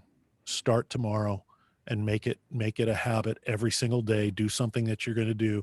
And boy, I'll tell you, that to me is the simplicity. When we talk about sculpture, a sculptor that sculpts away all of the bullshit. She is at the highest level of that. And so I'm very fortunate that I have her in my life, and I want you guys to realize right now how fortunate you are to have her in your life. Dr. Gabrielle Lyon, thanks for being here. Yeah, thanks for having me. Nick, happy birthday. And yes, I'm your doctor, so I do know your birthday. It's on my radar well in advance. Thanks for having me, you guys. It's so nice to meet everyone, and I know many of the panelists here. Nick was right, by the way. Going into COVID, I had a brick and mortar practice in New York City, and both Jeff and Nick pointed out that I do take care of the mavericks and the leaders and the innovators in their fields. And it is quite a privilege and an honor. And with Nick's help, actually in 2020, this last year has been my most successful year, not just as a physician, because that's always a process, that's always a learning and growing process, but business-wise. And I would love later tonight to be able to share with you guys if there's any practitioners, or if anyone has a business model that is service-oriented. Love to be able to help share some of my insights and experiences, because there is no time like the present. And I really learned that in 2020. Yeah, so really great to meet you guys, and that's it. I'm gonna give a little bit of, I'm gonna ask you 2 questions, and then I know you're in the middle of something that is about 9 months long. So it's so funny. Nick said all these things, but what he also didn't tell you is I'm 7 months pregnant with a toddler, and Justin can really appreciate this. So, and a husband who is a former Navy SEAL in full-time medical school. So just so you guys know, Dan Nicholson, who just joined, I can't see if he's still on. We felt we saw that Gabrielle's husband had night vision goggles on his wish list. So we went ahead and sprung for some night vision goggles for both of them.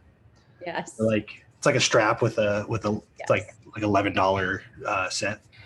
I mean, I will tell you that the one Shane wanted was $40,000, but these ones will suffice. And Yeah. Aries really loves them. Her teddy You got bears. the $40 ones. Yeah. It was Dan's idea. So here's what I think people struggle with that I think you can say, hey, here's my tip going into 2021, and then I want to hear the thing you're most grateful for. What you do is, like, first of all, you're like a savant, which gives you an unfair advantage. But other than that, you do have an insatiable thirst for knowledge, and it's your job, correct me if I'm wrong, but it's your job to be the best service providing physician that you can be, right? Like, actually help the people.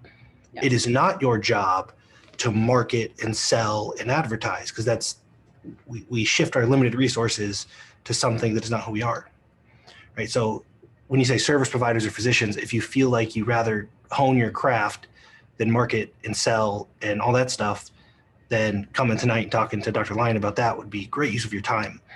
But going into 2021, as somebody that is a technician, somebody, we got a few of those on here that just want to be the best in the world at what they do, but they still want to grow their business. What is the number one piece of advice going into 2021 that you could give them? That's interesting. Well, number one, there's no shortcut. So I would say that, and I'm sure Jeff Spencer would agree, is that you build up credibility through being in the arena of experience. I trained 17 years, 2 residencies, a fellowship later at a, Washington University. There's no shortcut. So you get to a point where you've really tightened up your craft, and then you connect with other people like Nick. Nick, just what you said, I am my job is to take the absolute best care of my patients. The average number of physicians my patients have seen before they get to me is 14. So I'm their last stop. And I would say, become really good at what you do, and really vet your advice. Everything is loud right now. There's so much, when I went to Nick initially, there was all this information. There's all this, oh, you should do this. You should join this group. You should have this strategy. And there's so much noise in it. It's so interesting that noise can actually can steal the energy and capacity of the individual who is providing the service or doing the service. So I would say become very laser focused. Having a really good team, I would say that's the biggest lesson. If I were to really distill it down to the biggest lesson that I learned, is you rely on your community. You kind of hire for your weaknesses, or you identify your weaknesses, and then you collaborate with those that are really strong and trustworthy. So there's an integrity and trustworthy component of it that is non-negotiable. And then you continue to be the best of your craft. So again, Dr. Lyon did not watch all of Nicsmas, but you're going to see the similarities. I spent probably 2 days on the idea of contact with reality, which is, there's no short. It's just stay involved, tight feedback loops, be in it every day. You can't operate from a place of, in theory, and not be responsible for the things that you espouse. And so thank you so much. And speaking of contact with reality, let's hit another panelist, the one and only John Rowley. And there are probably 3 men in particular in my life that I hold up here, and I don't really answer my phone.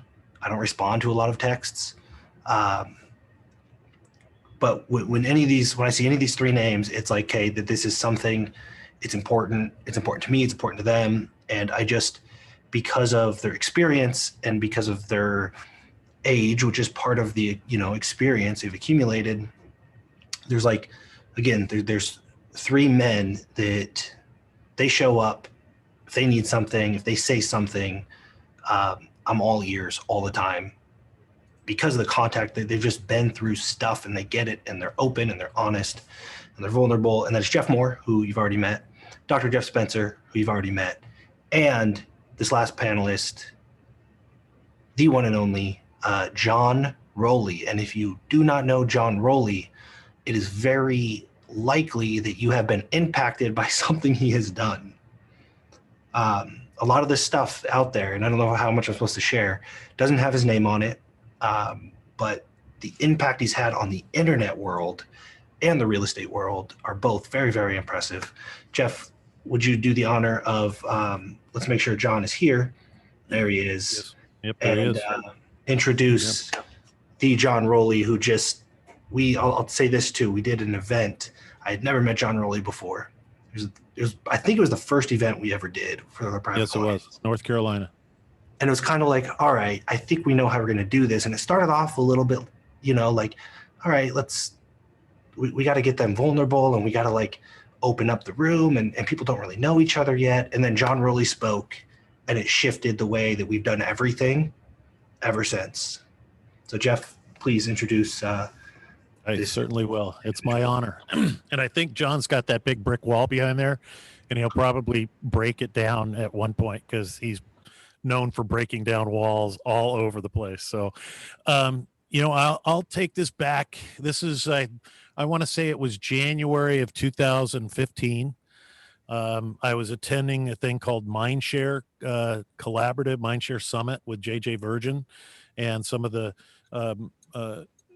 biggest and most popular wellness professionals and entrepreneurs in the world. We were down there in Tampa Bay, Florida. And the day before the event, I was there and I'm walking around the room, and JJ's assistants, who I'd become friends with, and I'll share that methodology with you tonight, were showing me around the room. And they said, hey, we want to show you where you're sitting. And it was like this table in the middle of the room, like one table away from the stage. And I go, oh, cool. And they go, that's not what we want to show you. We want to show you who you're sitting next to. And I go, who's John Rowley? And they said, of all the people here, and there was a couple hundred people there, of all the people there, JJ specifically said, I want Jeff Moore to sit next to John Rowley. And, we talked about people gifting people and presenting people. And John Rowley and I sat down together at this event, and it was as if we were long lost friends seeing each other. Just talked nonstop. And it was to the point where actually one of the doctors turned around and told us both to shut up or leave. It was great. But John, when you start to talk about John and what John's done business-wise and professionally and personally and the things he's been through, all I can think about is that this guy is an adventurer. He is an explorer. He's somebody that has been in so many different situations and circumstances with people that you've seen and heard of, whether they're in the fitness space or the real estate space or anywhere else. This guy has been around the world 1,000 times and come back with new connections and new perspectives. And the way I introduced him in North Carolina and what created that vulnerability was people so badly want to be able to present their identity in a way that shapes them successful. And everything that they ever did, all their accolades and awards and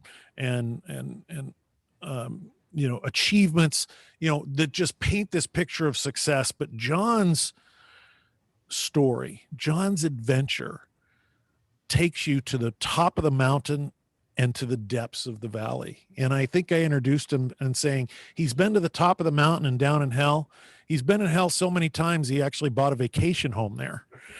And, and he is somebody that is so authentic from his delivery. And boy, I'll tell you, when you meet John, you better be ready to be served in some way, because he literally will not leave the conversation. He will not leave the engagement without asking you several times, How can I help you? How can I be of service to you? This is something that is his engine. It is his fuel. It rides in his blood. And somebody that, you know, again, your life will be different because he's in it. He has been there's just so many accolades that I could give to him as the number one selling product on ClickBank for many, many years. ClickBank, if you're familiar with it, one of the greatest affiliate and product networks in the history of the world online. They literally shut the offices down to have John Rowley Day and literally just talk about ideas. This man is an extraordinary person and somebody I am so glad to call my brother and my dear friend. And so that is how I would like to introduce you, Mr. John Rowley. Two more things that I just want to bring up is one, and John, we could talk about this later today or later tonight if you're coming. But you said something, and I don't remember the details. You said something at the event where there's a big real estate boom, everybody made money, then there's a crash, and everybody, all of your friends, your network, everybody claimed bankruptcy, and you refused to do it. And I remember one of our members, Jeff, remember this, and I said, hey, why did you refuse to do it? And you said, John, you said, because my kids were watching. Right? And that just stuck with me. Like, that's the character, is like, no, my kids are watching. I'm going to figure, that's not how we do things. That's just the kind of person that we're about to hear from. And then again, another thing about the character of John is he super well connected, knows everybody, always willing to give, and he will still I'll just get a text every now and then that's like, hey, love you, man. And that means a lot, like to take the time to know. And I know I'm not the only one. Jeff Moore probably gets it probably just takes time to let people know, like, hey, love you, and it's so different than what some people think you have to act like in order to have the kind of success that John has had. So John, please share whatever you want, but also biggest lesson from 2020, and then biggest tip or lesson going into 2021. Well, first of all, Nick, Merry Christmas. Happy birthday. Nicsmas. Merry Nicsmas. Thank you. Nicsmas. And Jeff, thank you for that kind introduction. We've been friends for years now. And I just want to play off what Jeff and Nick both said about me. They bring back to my life tenfold what I give to them. Nick always reaches out to me, as does Jeff. I actually think Jeff and I were on the phone yesterday for over an hour. And you guys are always checking in on me. As far as 2021 goes, I've almost committed suicide probably a dozen times. I've had issues with my heart, my blood pressure, had to have all my teeth removed. But it's been a good year.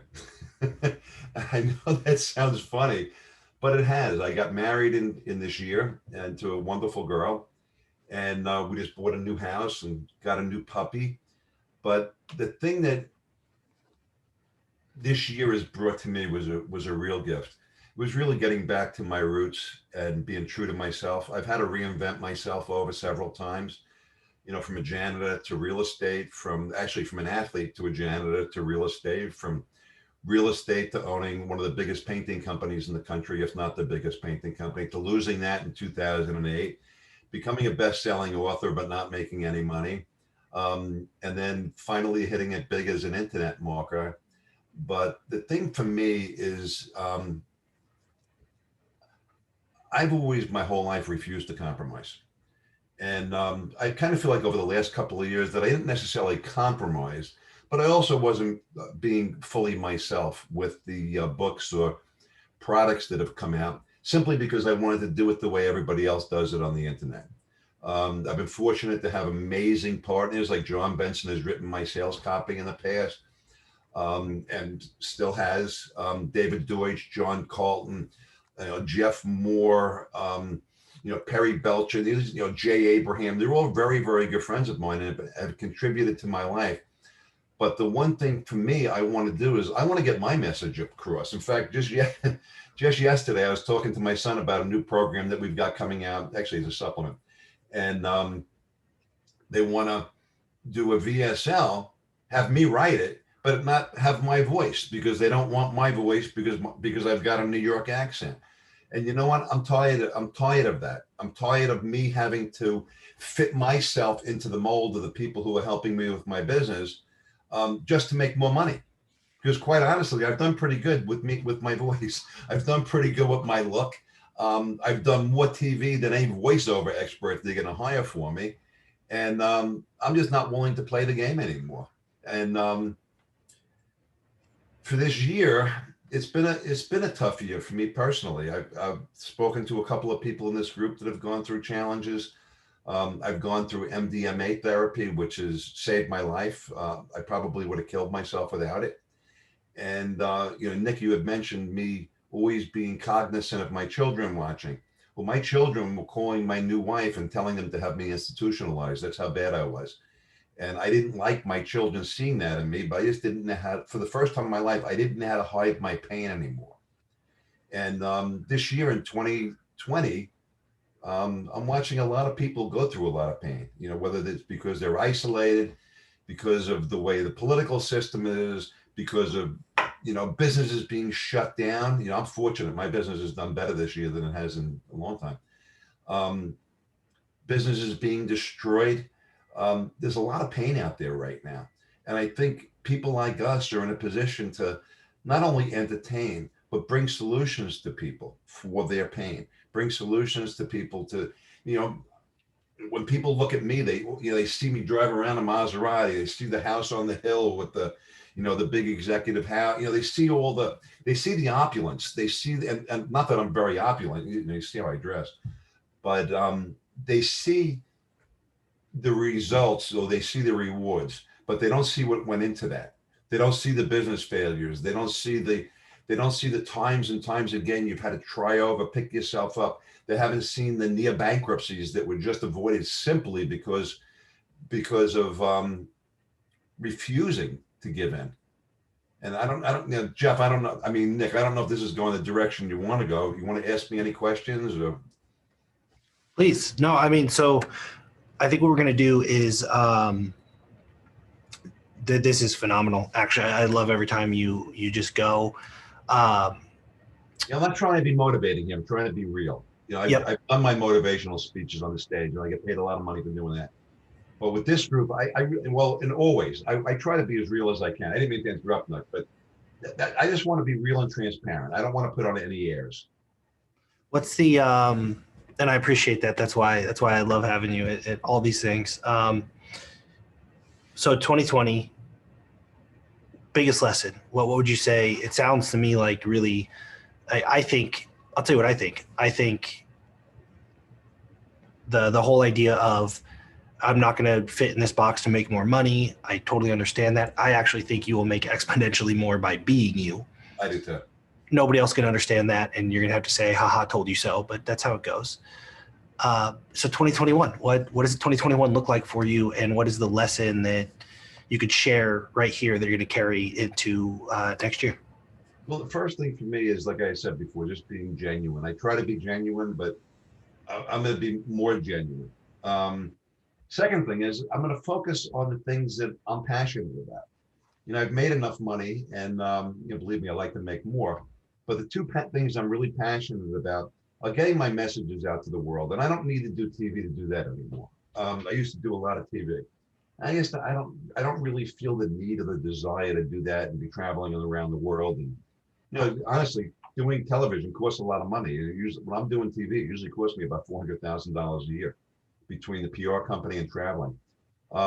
So I'm writing my own sales copy now. This year, I've been focusing on learning how to write sales copy, and I've gotten pretty good at it through the help of many friends. John Colton, John Benson, David Deutsch. In fact, David was over for dinner not long ago. And second thing is, I'm going to write a screenplay. I've already got a Hollywood producer who did the Teenage Mutant Ninja Turtles. He did that one with Jack Nicholson, and it was Diane Keaton when they were out in the Hamptons, and Jack Nicholson had a heart attack. He's a big Hollywood producer, friend of mine. He's actually Janice Dickinson's ex-husband, and I'm friends with Janice. So he's agreed to look at it. So I'm going to focus on writing sales copy. write this screenplay and maybe reinvent myself as a screenplayer. And it was funny. I saw Perry Belcher post on Facebook not too long ago that he's got two gifts that he's good at. One is writing, one is telling stories, and that's me as well. I'm good at telling stories. I like to tell stories. And in fact, when I was a motivational speaker, they called me the Brooklyn storyteller. And so that's what I'm going to focus on: writing sales copy. Creating programs is easy for me. Writing a book, I can write the books and the upsells, the bonuses, pretty quickly. But mastering writing sales copy, and then also mastering writing screenplays is going to be. I think it's going to help me get my message out in a better way. And really, my message is to focus on yourself physically, mentally, and spiritually. Not just a good diet, not just a good exercise plan, but all of you. Because in my experience, I'm 60 years old. In my experience, most people don't need a new diet or exercise plan. They need to get what's going on between their heads right. And when they can get that right, when they can get their heart and head in line with everything else in their lives, the rest of their life will fall in order. Awesome. Thank you. So what we'll do is got one more panelist to introduce. Just dropped on. I'm just gonna follow up with all of this because Justin Breen dropped in the chat a great point. I have not met one of the highest level entrepreneurs who has not overcome at least one of the following 4 things. Most of them or all of them: bankruptcy or potential bankruptcy, depression, highest level of anxiety you can imagine, and likely traumatic experience. I hate to take away the glitz and the glamour and the shiny object, that the internet wants you to believe being an entrepreneur is. One of the reasons I always bring the John Rowleys of the world and the Jeff Spencers of the world is they have played at the highest level for a very long time, multiple times. And I would be wary. I would be concerned if you're following, this path or these people that are promising you it's all fun and games. You're a funnel away from the life that you want. It's all going to be groovy. Because it's just not how it works out. And another thing is, I think it's just okay. I think it's okay to be okay with the fact that you fail sometimes and things get hard. So John, thank you. I don't know if are you coming to hang out tonight? I'm gonna do my best. I'm on the East Coast, and I've been having some health issues lately. I kind of start fading a little bit early. So if I'm still cognizant at 8 o'clock my time, I'm definitely going to be on. Awesome. So what we'll do is we'll introduce this last panelist, and then we'll stop the share, and we'll just do questions for however long we have. It'll be probably about an hour. So if you have any questions for John specifically, we'll address those after we introduce the next. I'm going to introduce, unless Dan Nicholson is actually here, I'll let him introduce him. The next panelist is Randy Massengale. Now, I was Googled him last night looking for some more stuff to share with you guys. Found out he's in that. He's mentioned, Randy, I don't know if you know this, in Bill Gates' diary, the satire. Found that. So if you build, yep. Well, I It's got like, something out of working at Microsoft, I guess. Yep. So your name is right there a few times in the in one of the diary entries. But we've been fortunate to spend some time together. Introduced by Dan Nicholson, and what I know about you is that you only work with the top 1% of the top 1%. You seem to be fascinated with performance and contribute to Seattle U. And just the amount of experience that you have. We spent 2 days together. I think we spent a day in Dan's office and a day out on the boat. Mm-hmm. And so I would love for you to share a little bit of the experience that shaped what you're about to say. But then, biggest lesson in 2021, I know you're a voracious reader. And I know that you keep contact with reality in the sense that, it's not all theory. Like the practical application is there. And I hear secondhand from Dan that you have that, cool, this is a good idea. Let me test it. Like, let's get evidence in real life that this is a thing. And I would love for you to share your biggest lesson in 2020, working with, again, the people that you choose to work with. I know you're very discerning. Biggest lesson you've learned in 2020, especially with COVID, election, and all this stuff. And biggest piece of advice going into 2021, and then whatever else you want to share, plus whatever you are the most grateful for over the last year. Wow. And you said you only have an hour left, huh? Mhm. Okay. Yeah, we this- might get the condensed version, and then I hope there is a condensed version, because this has been the most amazing time. I heard John talk about being 60. I'm 63. The things that have happened over the last 9-10 months have totally shaped the other 62 years that I've had. Now, from a background standpoint, I grew up in South Central Los Angeles. Parents split up early on. My dad ascended into wealth, was one of the top entrepreneurs in Los Angeles. He wrote a book called 6 Lessons for 6 Sons. I had 5 brothers. And all those lessons I've compounded, and I still teach out of that book in the family-owned business course that I teach at graduate school at Seattle University. But this year has been both tragic and euphoric at the same time. I lost my mom to COVID-19. And 2 weeks ago, I lost my brother, who was just the number 3, I'm number 4, to heart disease. And those things you would think would be tragic, but they actually made me double down on the things that I was doing that I really wanted to get done. And I've been more productive over the last, say, 6-7 months of the pandemic than I've been in my entire life, just putting the blinders on to make things work. And I'll give you an example. For the last 3 years, I've led a study tour to Guatemala. Every time I've left Guatemala, I've thought, this is all right, and we do a little good down here, but really what I need to do is do something that's more permanent. So I started a company called How to Make a Nation, and we go around the world now doing grassroots economic development and working with artisans around the world. We did things like this. This is my mask. It comes from Guatemala. This is my bandana.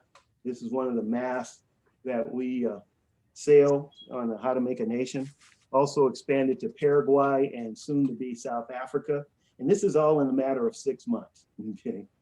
And that came on the heels of, if those of you who are in Seattle, you may know about CHOP, the Capitol Hill occupied zone, or occupied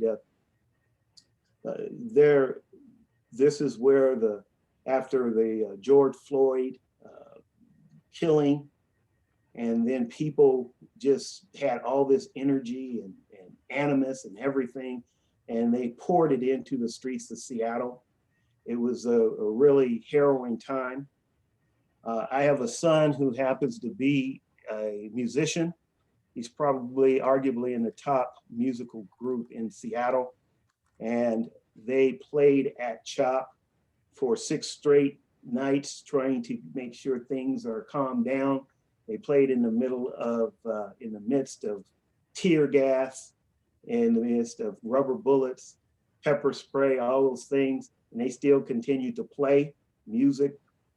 And I was there. He asked me to come down. He said, "Dad, I need you to coach me." It's the first time he's ever said this. "I need you to coach me like you coach your clients." And I went down there, and it was probably I grew up in South Central Los Angeles, so I'm used to a lot of tragedy.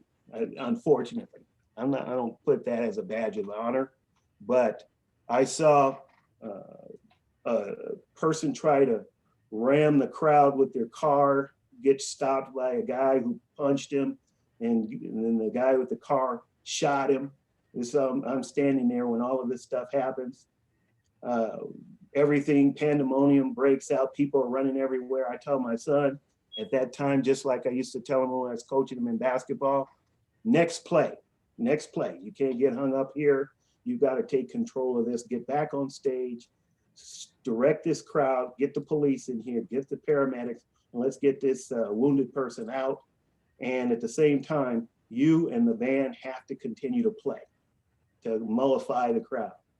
And the band looked at me like, are you crazy? And they had a few other expletives that they wanted to say at the same time. I said, no, you get on the stage or you go home, because we have to restore some order here. We've got to give people hope, and it shouldn't be so adversarial.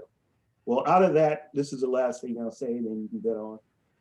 Out of that, I said at the end of this CHOP thing, and my son was on CNN and Fox News and all of these different Vice and Rolling Stone, everybody was wanting to get a piece of him. In fact, the Wall Street Journal interviewed him so many times. Some of my friends who are business people say every time I open up the Wall Street Journal, he's being quoted. Well, the kid, and I was calling kid, he's 28.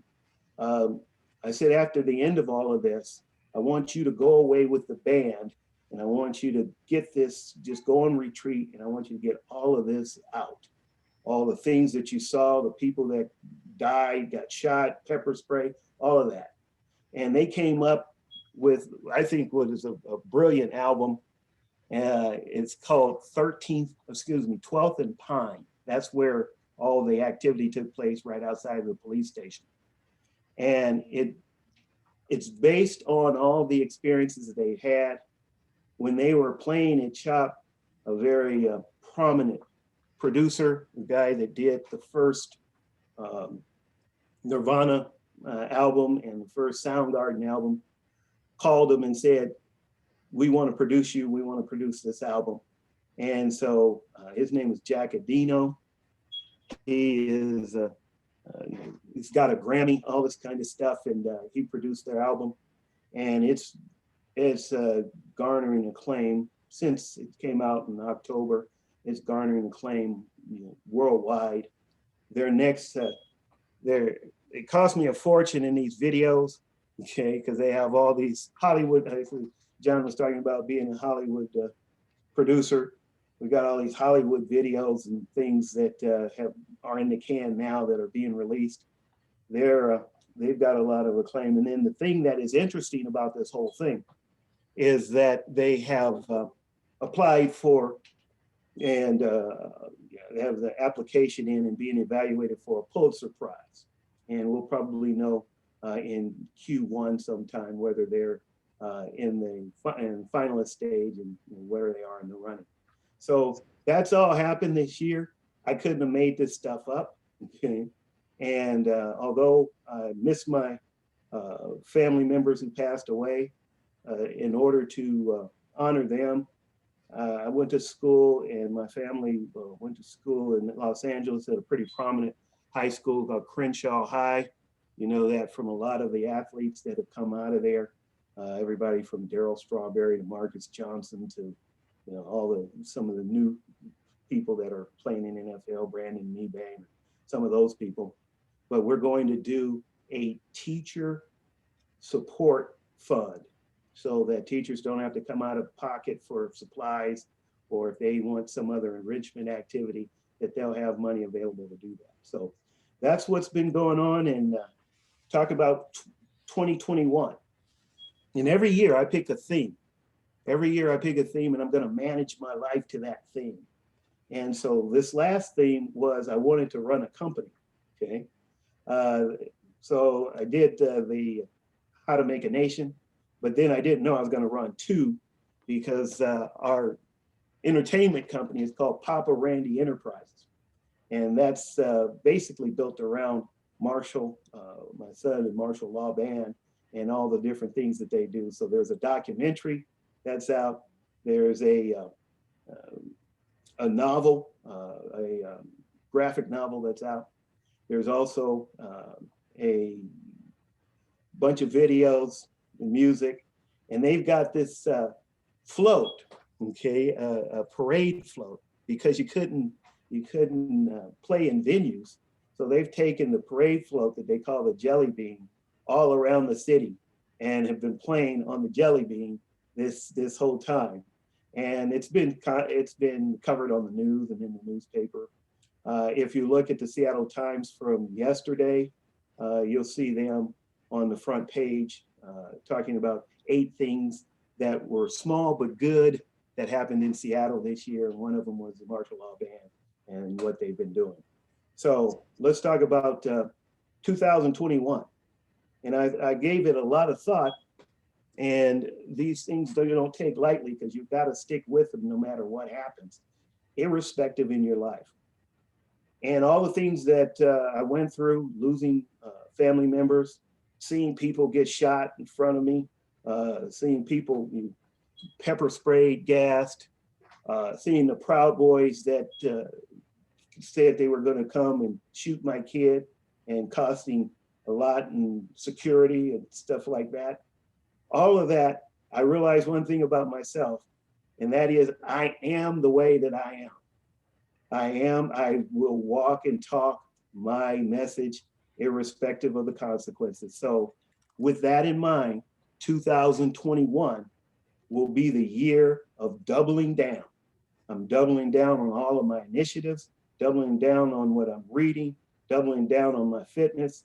Everything is going to be doubled down on, because I realize now that there's no equivocation about where I stand and what we have to do to be successful, and we're going to do that. Okay, so this is going to be the theme. I'm asking everybody around me to do the same, and let's see what we come up with. Oh, that's fantastic. Randy did not watch Nicsmas. Most of the panelists we're not watching Nicsmas, but Randy, I spent the last 11 days trying to give people almost permission, like the frameworks that they could run stuff through to give them permission to lean into their unique disposition. Absolutely. And that's phenomenal. So thank you for that. Two more questions.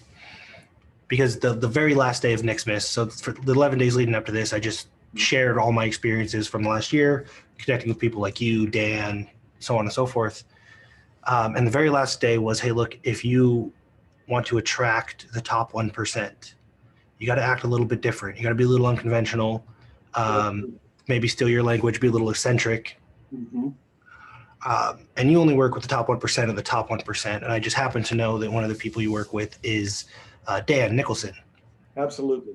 What is it about, how do you diagnose and discern that somebody is top 1% or 1%? And then if you're on one end of it, maybe you want to be there, what are some things that listeners can do to kind of step into, getting to the top there? And what are the filters we can use to determine whether the person we're talking to is indeed, how do we sharpen the BS meter, essentially? How do we know that somebody is walking the walk that they're talking? Well, the first thing you have to see in anybody's life, everyone, okay, you follow the money, you get to the truth. What do they spend money on? Do they spend money on their own development? Or do they have some big house or something? Or are they trying to show you about all the things that they've accomplished through their material wealth? Do they actually walk the talk? Okay, because everybody sounds good on paper, but it's when you see somebody that goes down in your family, or you see somebody who has a major health issue or something like that. How do they react to that? And when I see, I hope Dan will give me permission to talk about his personal life and stuff, but I've seen Dan go through a lot of adversity. Okay, physical challenges, business challenges, and each time he's risen up. He rose up just like, okay, these hurdles are just part of the race, and then he surrounds himself with other people that can help him get over whatever it is that he's doing. See, I can tell by the people you hang out with whether you're going to be serious or not. You can be smart. You can be the upper 1/2 or 1%. And yet, until you get around the people that can actually do it for you, the Nicks, the Dans, okay, it's not going to happen. It's going to be inconsistent. I'll give you an example. I have 2 daughters that are older than my son, Marshall. They're both at Stanford for different reasons. One, my eldest daughter is an administrator in the law school, and then my second daughter is in the PhD program in education. Now, that's all well and good. You can say, all right, they're at Stanford, so they must be doing great things. That doesn't mean anything other than you got in, okay? It's what you do once you're there to establish yourself, and who do you put around you that is going to make you. So Stanford already is past the upper 1/2 of 1 percentile in terms of who they select. I think there was something like 300 applicants, and they chose 2 people for my daughter's program, okay? What I'm saying is, until you get around the right people, nothing's gonna happen. Now, my first daughter, that's the administrator to law school, okay? She writes novels, romantic comedies, been writing them for years, lived in LA, lived up in the Los Feliz area, worked there, but never got any traction, never got an agent, never got a book deal. Okay? She moved to the Bay Area when she started with Stanford, and she got around some people who made their living writing fiction, okay? And they got in a writers group, the circle, and these people were very successful, and they weren't sugarcoating all this stuff for her, you know, her talent and how good it was and all this kind of stuff. They were making her be accountable. Long story shorter, okay, she's got a 2-book deal with Amazon Publishing, which is probably the fastest growing publishing house in the country, okay? And those 2-book deals pay her more than I was making at Seattle U, okay? From a standing start. That's what can happen if you put the people in the right situation, around the right people, get them focused, and then no compromising. Because while she was getting the same book deal, okay, the same kinds of things happened to her that were happening to me in the family, losing her grandmother, losing her uncle, okay, and still having to meet deadlines, writing her books and stuff like that. See, too many people are jiving too much. They're shucking and jiving and not getting the job done.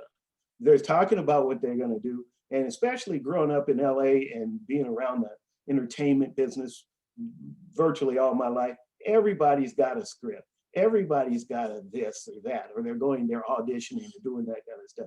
But who's waking up every moment obsessed with moving the needle? That's who I want to work with. It doesn't have me, it doesn't, and I discount IQ, traditional IQ, even though, you know, you have to have some. I look more at emotional stamina, or some people call it EQ, but emotional stamina and the work habits and who you're willing to take advice from. Okay.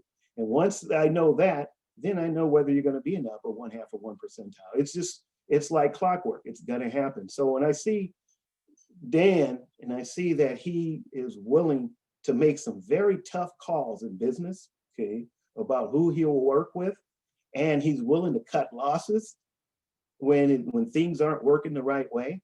He's willing to have the tough conversations, whether they're with me or with anybody else, okay, to say what are we getting out of this deal. And yet, here's the thing that people don't understand. And as I said, I hope he's not embarrassed by this, but every time I've had some adversity, like my mom passing or something like that, Dan, the first thing he said is not, oh, you know, my condolences and sorry for your loss, and all those things are important. But he said, what can I actually do to help? And I had another brother that died of ALS a few years back. My mom always wanted to be active in the ALS Society, and Dan made a contribution in her name, and I can't thank him enough for that. That's the kind of, that's a 1/2 of 1 percentile person. All those people who said condolences, blah, blah, blah, who wrote a check? Follow the money, you'll get to the truth. Oh, that's fantastic. Thank you for that. I was just looking at the comments. There's a ton of congruence with everything we've been talking about. Now, can you, in a few words or a few sentences, just say, hey, tell us the thing you were the most grateful for over the last 12 months. I'm most grateful for the revelation that who I profess to be is who I am.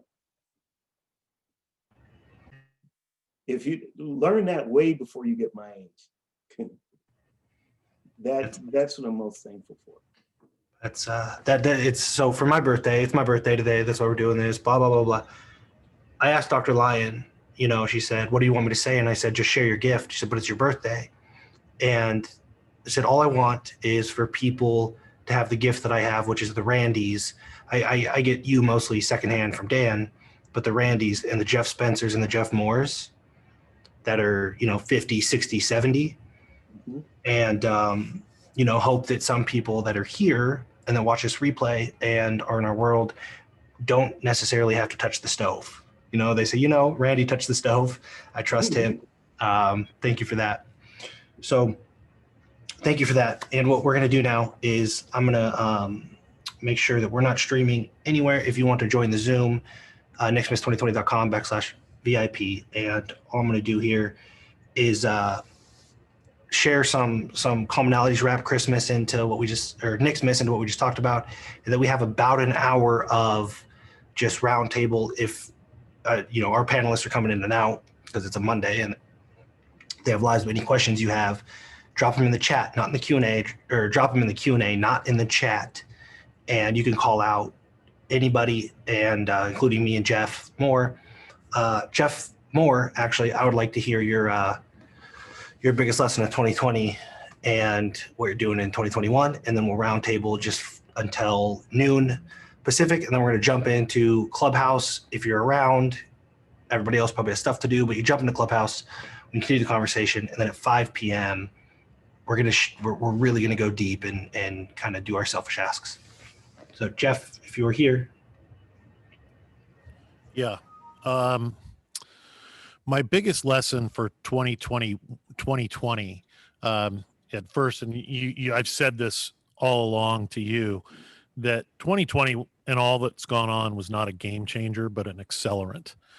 The changes that have happened in anybody's life right now because of COVID, or I'm not just going to say anybody's, but the changes that happened in my life because of COVID were things that needed to change. Looking at restaurants that I've dealt with that are no longer operating and they're out of business, were teetering on going out of business for a long time. And I discovered a lot of this and wrote about it just recently about my pursuit for knowledge, for information, for things to do to make myself better. And I look back at things that I was doing back in 2010 and 2012 and 2015, and always seeking other things that are going to help me, that next thing that's going to take me to the next level.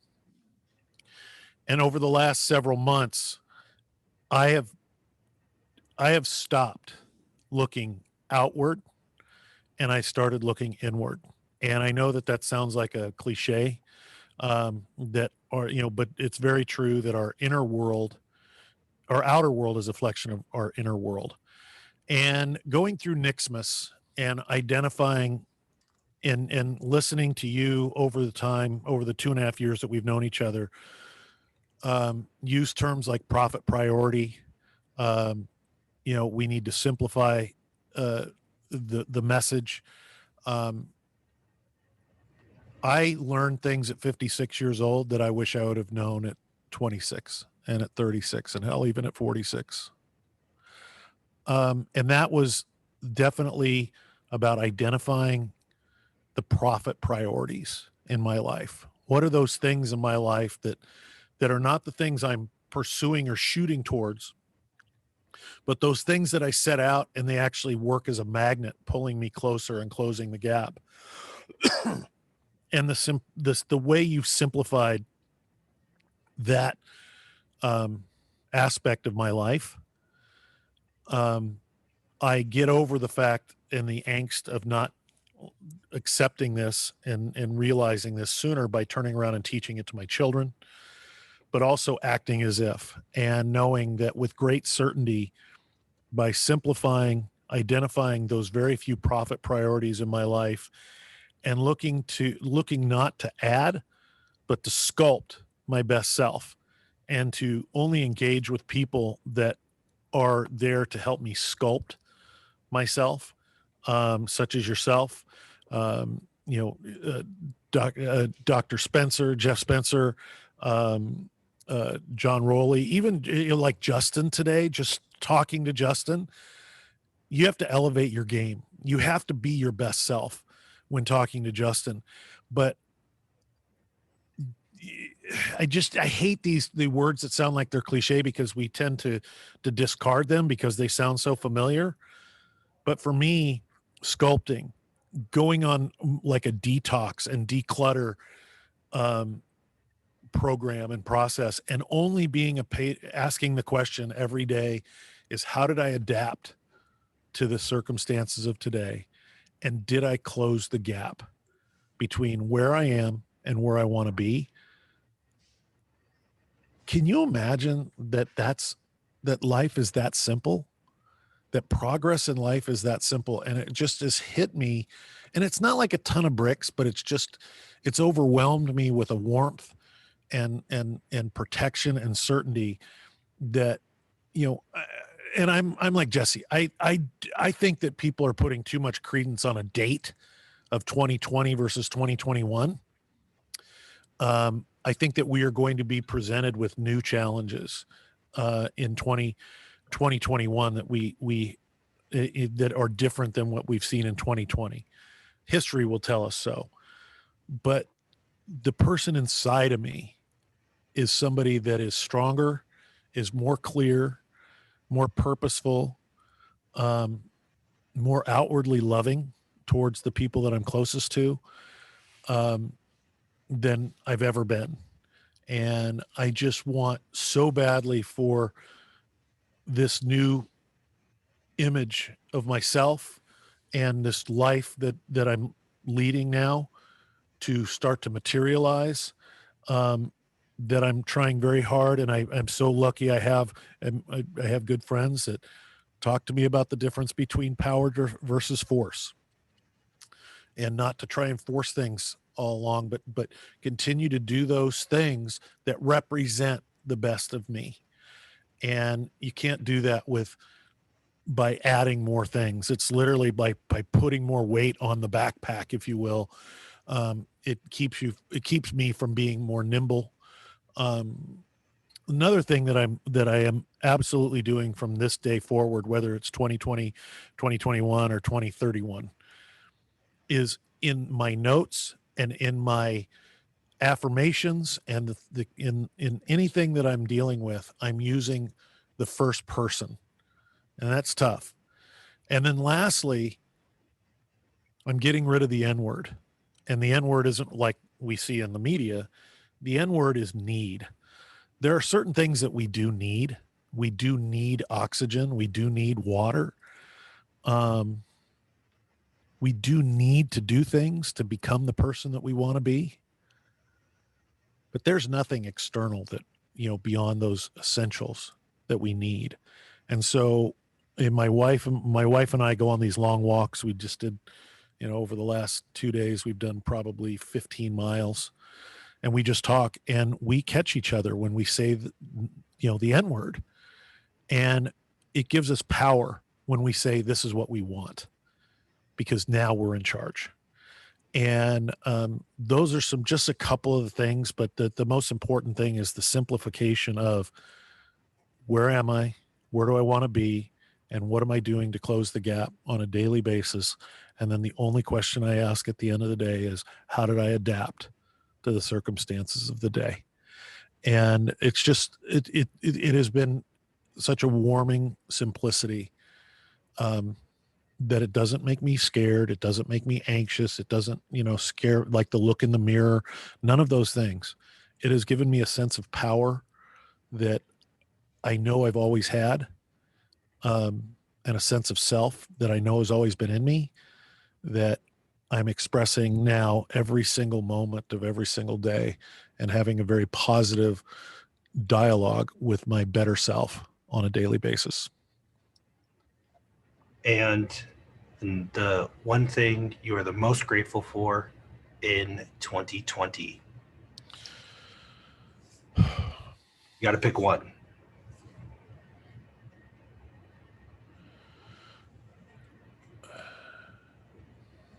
I am grateful for the way I lived my life until now, that has represented an example for my children of either what to do or what not to do, and to be able to look at each one of them and see that they are as successful as they are individual, and that they are all ready to take on life as respectable, kind, compassionate people in this world, and that have become somebody that they each one of them are people that I admire greatly. And I'm very, very grateful for the way they have navigated through this year and navigate through life. Awesome. Fantastic. Fantastic family. Your whole family's awesome. Thank you. Thank you for that. So that's the panel. I think most will be hanging out tonight. A few things came up, specifically the profit priorities and how to close the gap. The language is language I borrowed from Dan Nicholson. We share an operating system, and we borrow each other's language so that we're speaking the same language. And if you were at Nicsmas, I showed the Certainty app, which you plug in all your stuff and it tells you whether each decision you're making is actually closing the gap. I'm just sharing it now because tonight, after our shindig, I open up cart for the offer, the big thing we're doing, Dan and I together, including, Jeff is included in some of it, Jeff Spencer's included in some of it. And it's going to be between $4,700 and $7,200 tomorrow. It is $2,000 today. I'm not going to tell you everything, but it does include a year of the Certainty app as well as the full thing tonight. So Jeff queued that up on accident perfectly. Whole profit priority, Certainty, that whole methodology, the actual tools to do that, cash flow engineering, that whole process. Plus, there's going to be a year of Q&A support, live support every week. I'm not going to tell you the rest of the details until we open cart tomorrow, but you can snag it right now, and that also gives you a ticket to hang out tonight with the panel. All right. So now, hopefully, the people I brought on today, I brought on because they shaped a lot of the stuff that I shared at Nicsmas. Again, I want to make sure credit is given where it is due. It's Nicsmas. Everything that was shared is an amalgamation, and you're going to notice that even though none of the panelists actually were watched, except for Jeff Moore, watched Nicsmas, you can see a lot of commonalities. Same operating system, maybe a little bit different language. So now for, let's say, 45 minutes, there's already some questions. Any questions, you can direct them at me. You can direct them to one of the panelists. If they're not here, we can handle it tonight. And what we'll do is we'll say Jackie Taylor has one right here, and it is for Dr. Lyon specifically. So I don't know if Gabrielle is tuned in, but Jackie would love to hear more about the brick and mortar service providers and moving online. She says, the background on this one. I do. Jackie, if Gabrielle's not here or it requires a deeper dive, I know you can't do tonight because you're in a wonky time zone. I'm happy to connect you guys. I'm happy to get on a call with both of you, or just connect you, or we can even bring Dr. Lyon onto a weekly diamond call if that would be helpful to you. We'll have to coordinate, but that's probably a longer conversation in the sense that what you do is a little more hands-on, right? Physiotherapy.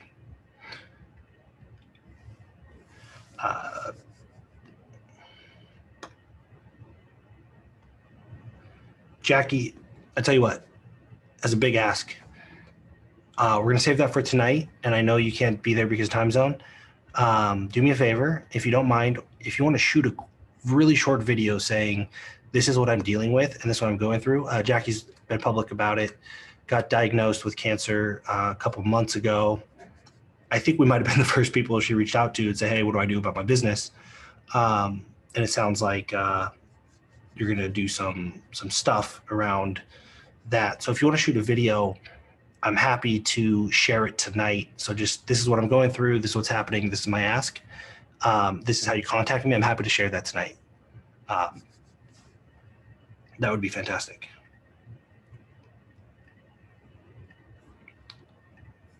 Cool. Any other questions for me about Nicsmas, for the panelists, about what they shared? Any other bits of wisdom from our panelists that they would like to drop in? This is a great question. I'm going to pass this around. I'm going to answer it, and I'm going to pass it around. Adam asked, what gave you the confidence to first step out and network with others you thought at the time may have been out of your league? I will tackle this because first, and then anybody who wants to chime in, I would love to hear from Jeff Moore, Randy, John, Dr. Lyon, Justin, Breen, Jeff Spencer. I have never, this is a little bit, my response is almost always seems counterintuitive. I'm a strange person. I have a strange operating system, and the concept of power versus force, I have never been successful going out and networking with people. The attachment to the outcome that I got to meet somebody that's going to do something for me or whatever has never worked out. Very few times have I tried it. So small sample size. But, and this might, I don't know how to develop this. Somebody like Randy or Jeff Spencer is probably more appropriate to how to develop this. And Justin Breen too. So I'll give you my, my quick one is, I have noticed there are two types of people, and I think in shapes. So if you're ever in my office, you'll see like these giant notepads, and I just write. I'll write with both hands. I just got to get it out. But I see two kinds of people. There's an orientation toward affiliation and an orientation toward dominion. And this is just my limited experience. I'm for sure the youngest person on the panel. Which is why I need everybody else on the panel to keep me from blowing myself up. But with an orientation toward dominion is you walk in a room, right? And you're always trying to figure out who's above you, who's below you, who has more power, who less power, who's worth knowing, who can I boss around, who should I listen to? And for whatever reason, I don't have that gene. And then there's people that have an orientation toward affiliation, which is simply looking around. It's like walking in a room and looking around and saying, wow, how can I help these people? What can we do together? What weaknesses do they have that I might be able to be? If I'm just me, I can actually help them with that. And so it took me a while to understand that because I tried to be the other person. And the second bit of that is understanding this, again, my personal opinion. I have a very strange backwards outlook on things. My personal opinion is that it doesn't matter why. About 3 years ago, even when Jeff Moore, I'll share this. I don't know if I've ever shared with somebody. Jeff Moore said, hey, why don't you come out and we'll just go for a walk? And my initial thought, right? So there's this, you have this response and then you hopefully recognize it and then decide if it's logical or not, and then try to shorten that time. So my first thought was, I remember like, why would he spend the time with me? Right. And it's really easy to kind of get in a doom loop over like trying to explain it. And somewhere along the line, I just learned that it doesn't matter why. It's an opportunity to collaborate. It doesn't matter what I want out of it. Doesn't matter what he wants out of it.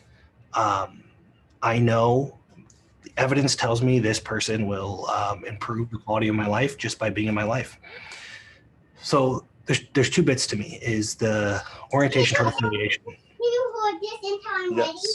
Can you hold this? It's really about not so much this person's above me or below me, but can I help this person? How can I know, back to the diagnostic, how can I know that I can help this person if I don't know anything about it, which triggers this like insatiable curiosity. And that curiosity generally leads to like, you just forget about all the anxiety, all the stress, all the nervousness. You just become curious. You can't Chris Voss said this in our conversation. Dan Nicholson and I had a conversation with Chris Voss, and basically, one of the few things I took out of it was, if you are hopelessly curious, you don't have to worry about all the other stuff. Just try to figure out what's going on. So it's being hopelessly curious about how you can contribute and collaborate, and then not needing to understand why. Like, people ask, I just had somebody last week say, why would you even spend the time with me? And it was such a weird question. And then I remembered I used to think that too. So I get it. So Adam, hopefully that's helpful. It's just relentless curiosity. How can we contribute? No attachment to the outcome. This is how I approach it anyway.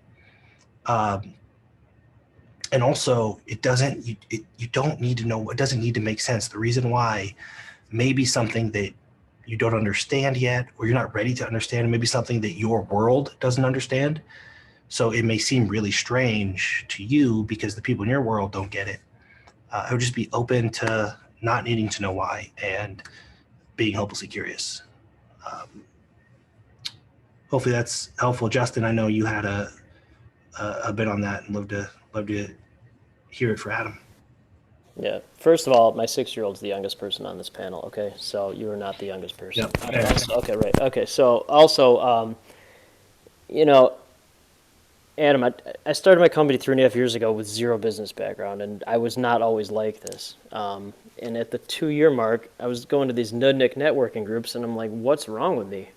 Like, I don't need a painter. This is ridiculous. And I've always had mentors.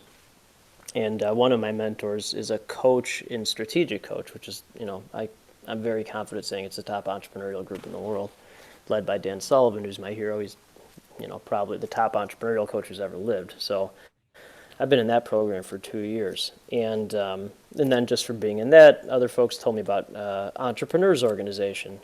So now I'm on the board of EO Chicago. And then in Strategic Coach, they told me about Abundance 360, and so that's led by Dr. Peter Diamandis, X Prize. 99% of the folks in that group are running $10 million to $10 billion businesses, so I'm part of that. And all of these groups are essentially 5-figure plus investments when you do all the math, but they're good investments, and so you get what you pay for. You get what you pay for. You're in a room with people like that, you become someone like that. You're in a room like that, you become someone like that, and it's very simple. And what I have learned, because I simplify and see patterns, is that people like me, we're usually aliens within our own family, aliens within our own community, and aliens within our own vertical. No one really understands us. I understood exactly what Nick was saying, because we're just aliens. Most people have no idea what we're talking about, but the highest level performing people on the planet do. And so what my company is just me trying to find people who actually understand what the hell I'm talking about. And those are the people that are running all these amazing companies and creating all this value for the world. And so the struggle that you have and the annoyance is because you're just different than most people. Most people don't understand you, and you don't understand most people. So the beauty of it is when you find people like Nick, 2 becomes 4, and 4 becomes 8, then 8 becomes 100, 100 becomes 1,000, 1,000 becomes 10,000. Now my company's tens of thousands of Nicks. And because people like that, they want to introduce you to other people like that. There's no competition. It's all collaboration. They want to help. It's just finding the right people and weeding out the rest of the nonsense, because most of the world it's nonsense. So it's finding the people that aren't nonsense, and they will help you. You just have to find them. And this whole group is definitely those people. So you're in the right place. I'm going to go on mute now because my kids are about to Awesome. Thank you. fight. Nick, I can chime in on that if you want. Please. Well, I started off, my dad was a janitor. My grandfather was a janitor. My exposure to the world was you either went into the union or you went into the mafia, because I grew up on a block where there was a lot of those type of people. In fact, Michael Francis, he lives out in California right now. He lived down 3 doors down from me. He was on the cover of Fortune magazine for the biggest earner for the mob since Al Capone. So my exposure to the world was either be in the union, and I would have hated doing that, or going into something illegal. So my way out was sports. So I learned at a very early age to learn from the best. So fast forward a little bit, I went into Manhattan real estate when I was 28. I made it a weekly practice. Every Friday, I interviewed somebody that I wanted to know what, I wanted to learn from, whether it was Barbara Corcoran, who turned into a very close friend, Donald Trump, who's now the president, and we won't talk about him because I don't want to get political, but him and I became friendly, and a bunch of other people over the years. And I continue to still do this, and they typically become good friends. But the one thing that I learned is everybody says yes. I have never had anybody influential that I've asked to interview that said no. And I would typically, back in the day, back when I was in real estate, I didn't have a lot of money when I started out. So I typically tell them it would be 5 minutes, let's meet for coffee. I figure if worse came to worse, I could afford to buy them a cup of coffee, especially if this is before Starbucks. So coffee was a quarter or 50 cents, whatever it was. But I would ask 3 questions. And the third question was 100% the same always. I always asked them to bring their date book or calendar with them. This is before digital stuff, because I wanted to see how they spent their day. I wanted to see what was important to them.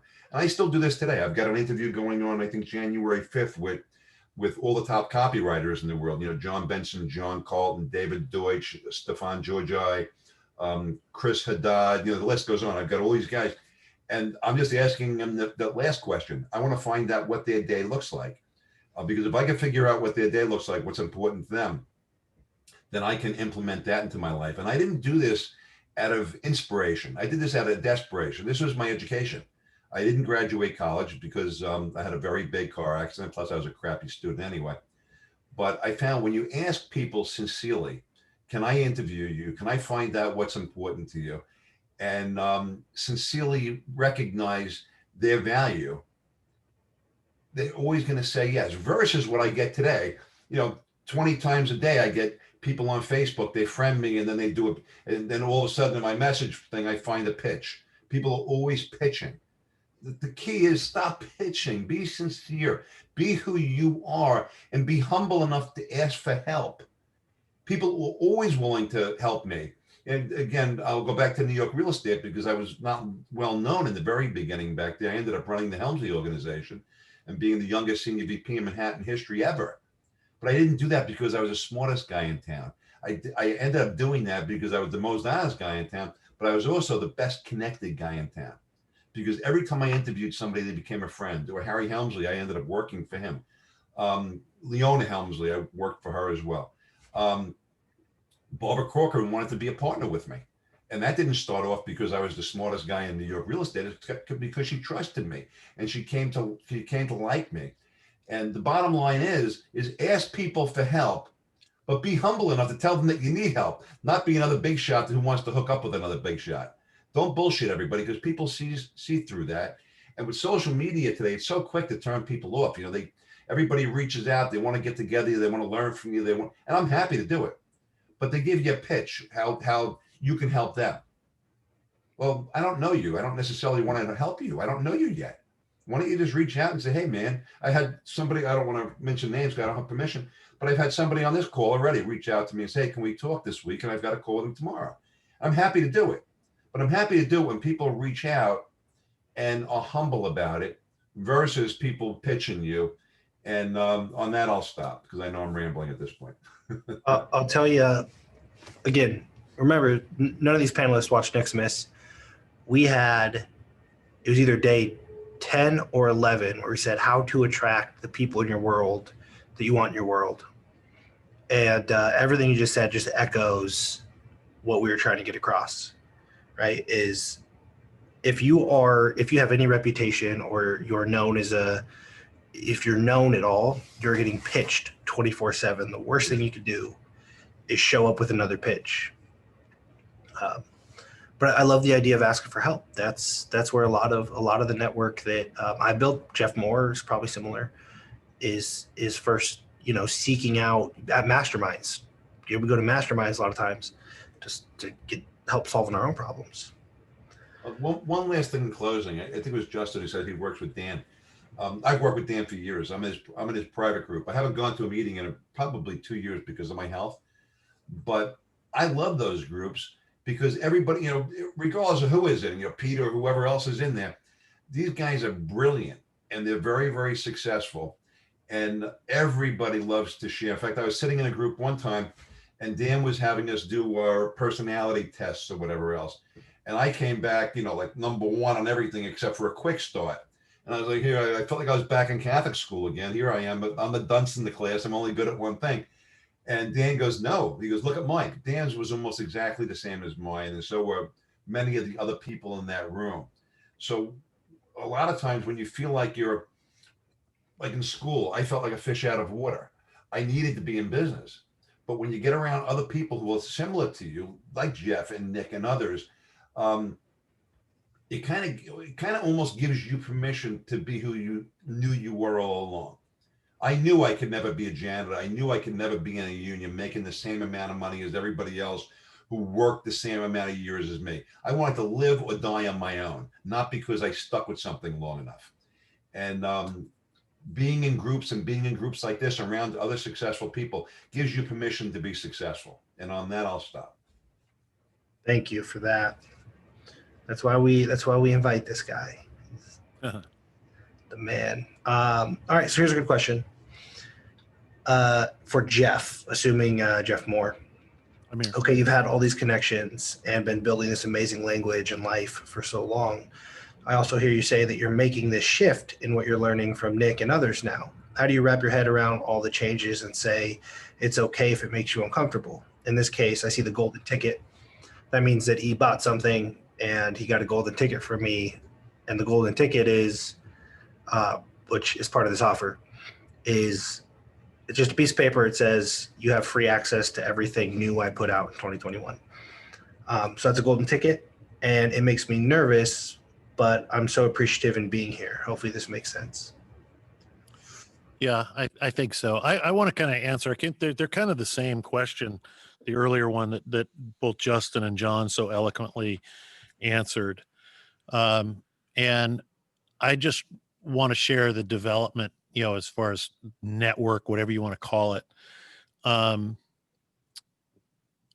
didn't grow up with in a poor background. I didn't grow up with a lot of adversity from the outer parts of of life. If you were to look at all the evidence of the outer parts, I was the oldest grandchild in a generation of a grandfather on one side that owned the Pepsi-Cola bottling company in Orange County, California. Was a titan in the grocery industry and created things like the time motion study. And, you guys talk about mafia. Well, he owned Pepsi-Cola in Orange County when Joan Crawford was the front person for Pepsi-Cola in Chicago that was really owned by the Bonanno family. And so, I had, my parents ran around with a very, very high level of people, billions of dollars in net worth out here. And as a kid, and as an adult, I was always a bigger and heavier than most, and always having to deal with that, dealing with parents that had me at a rather young age, but prioritize their friends and their status over their responsibility, towards me as a child. Trust me, I was spoiled. I didn't know a lot of this because this was my only environment.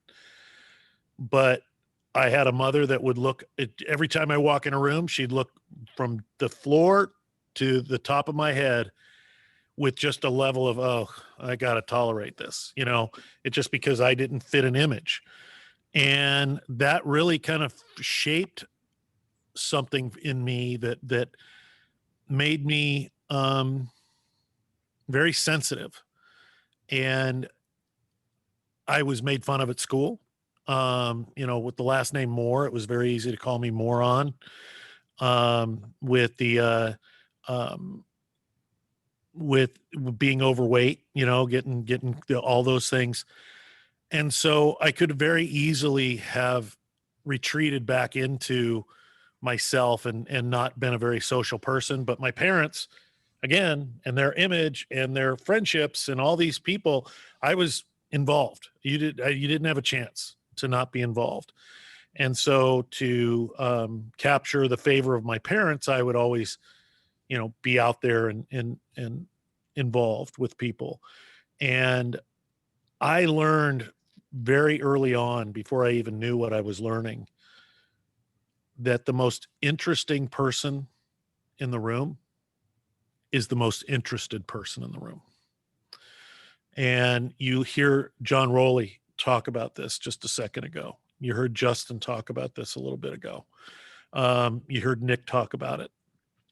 Is a sincere interest in others is what helps you overcome that shyness, or help me overcome that shyness. And that somebody had expressed it to me later on, that I really got to know people at a depth before I even met them. I remember, God, back in college, I had a bartending service, and one Friday morning, if you've been in college, you know that Thursday nights, let's bark at the moon night. And Friday you wake up late and maybe you have a class. But I was at UCLA and I got a phone call, and I answer the phone just out of a dead sleep. And there's this nice lady's voice on the other end. And she goes, "Hi, Jeff, this is Barbara Billingsley." And I'm like, it is not. Well, if you don't know Barbara Billingsley from back in the day, she's Mrs. Cleaver from Leave It to Beaver, one of the sweetest ladies you've ever met. And so immediately I want to make a connection with her, right? And she goes, "Well, yes, it is." And I go, "I think you're beautiful." And she's like, "Oh my God." And I go, "Listen." And then I do the very beginning of Leave It to Beaver. Leave It to Beaver, starring Barbara Billingsley, Hugh Beaumont, Jerry Dow, and Tony Dow and Jerry Mathers as the Beaver, right? And so she's like, "Oh my God, you're a fan." And so we just immediately made a connection because I was able to associate something about her. And then I ended up doing some work for her with my bartending service. But it's been that way, whether it's my relationship with Jay Abraham, that's very close, with whether it's, with anybody that I've ever met. And the one thing that being interested has done is helped me continue to be a lifelong learner. So the second question, the question Nick just asked, is that, I've got all these things, but I'm still learning and I'm still pivoting and making shifts in my life because I'm a lifelong learner. And I'm asking myself, is where I am now where I want to be, in 10 years? And if the answer is no, then I have something more to learn. And that's where I've learned to look inside. But when you are the most interested person in the room, when you are like Nick, or John, or Dr. Spencer, or Dr. Lyon, or Dan Nicholson, or Justin Breen, or I don't even know Randy, but they all seem to have the same thing. Jesse Elder, the people that we've talked about today. And you guys have also talked about Dan Sullivan today a lot with Strategic Coach. These people are all referable. These are people that you are, like I expressed this morning, like Jeff Spencer isn't somebody you introduce to somebody. You actually present him like a gift to somebody because you know how they're going to behave and what value they're going to bring to somebody else's life. And so you're not just willing to introduce people, you're eager to introduce people. And I just think that the shift, if I go back to that question here real quick, oops, it's up here. I marked it as answer. Sorry. Yeah. Had all these connections building and saying, I hear you say that you're still making a shift towards learning from Nick and others. How do you wrap your head around all these changes? Because it's okay.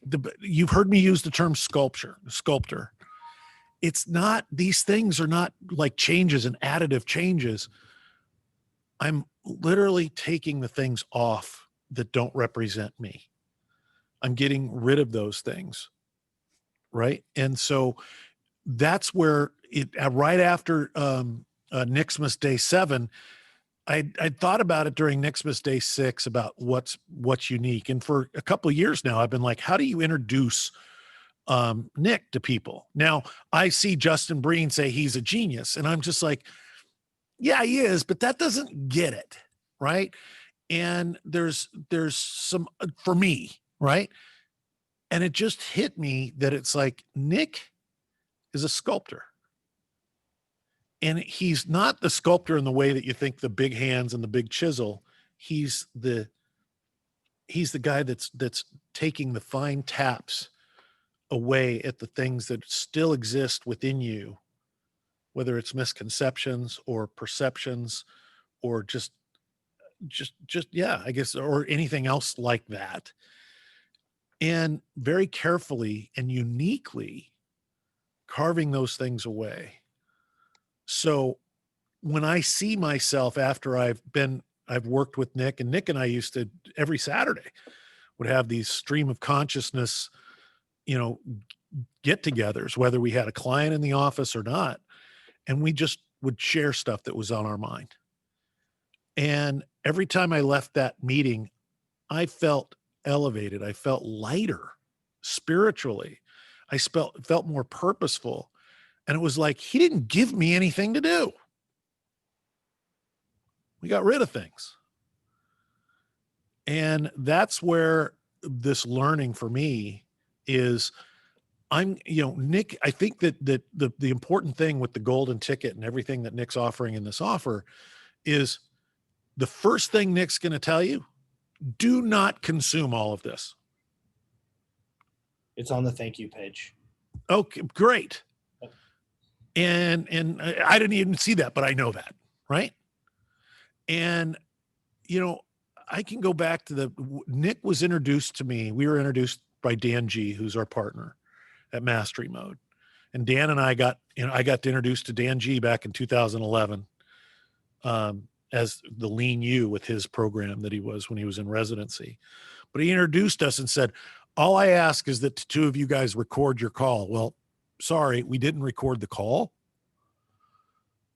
but it was a call that changed my life. And we were both referable. Like Dan G felt very comfortable and eager to get us two together because of who we are as people. You don't have to become somebody you're not to try and fit into a crowd.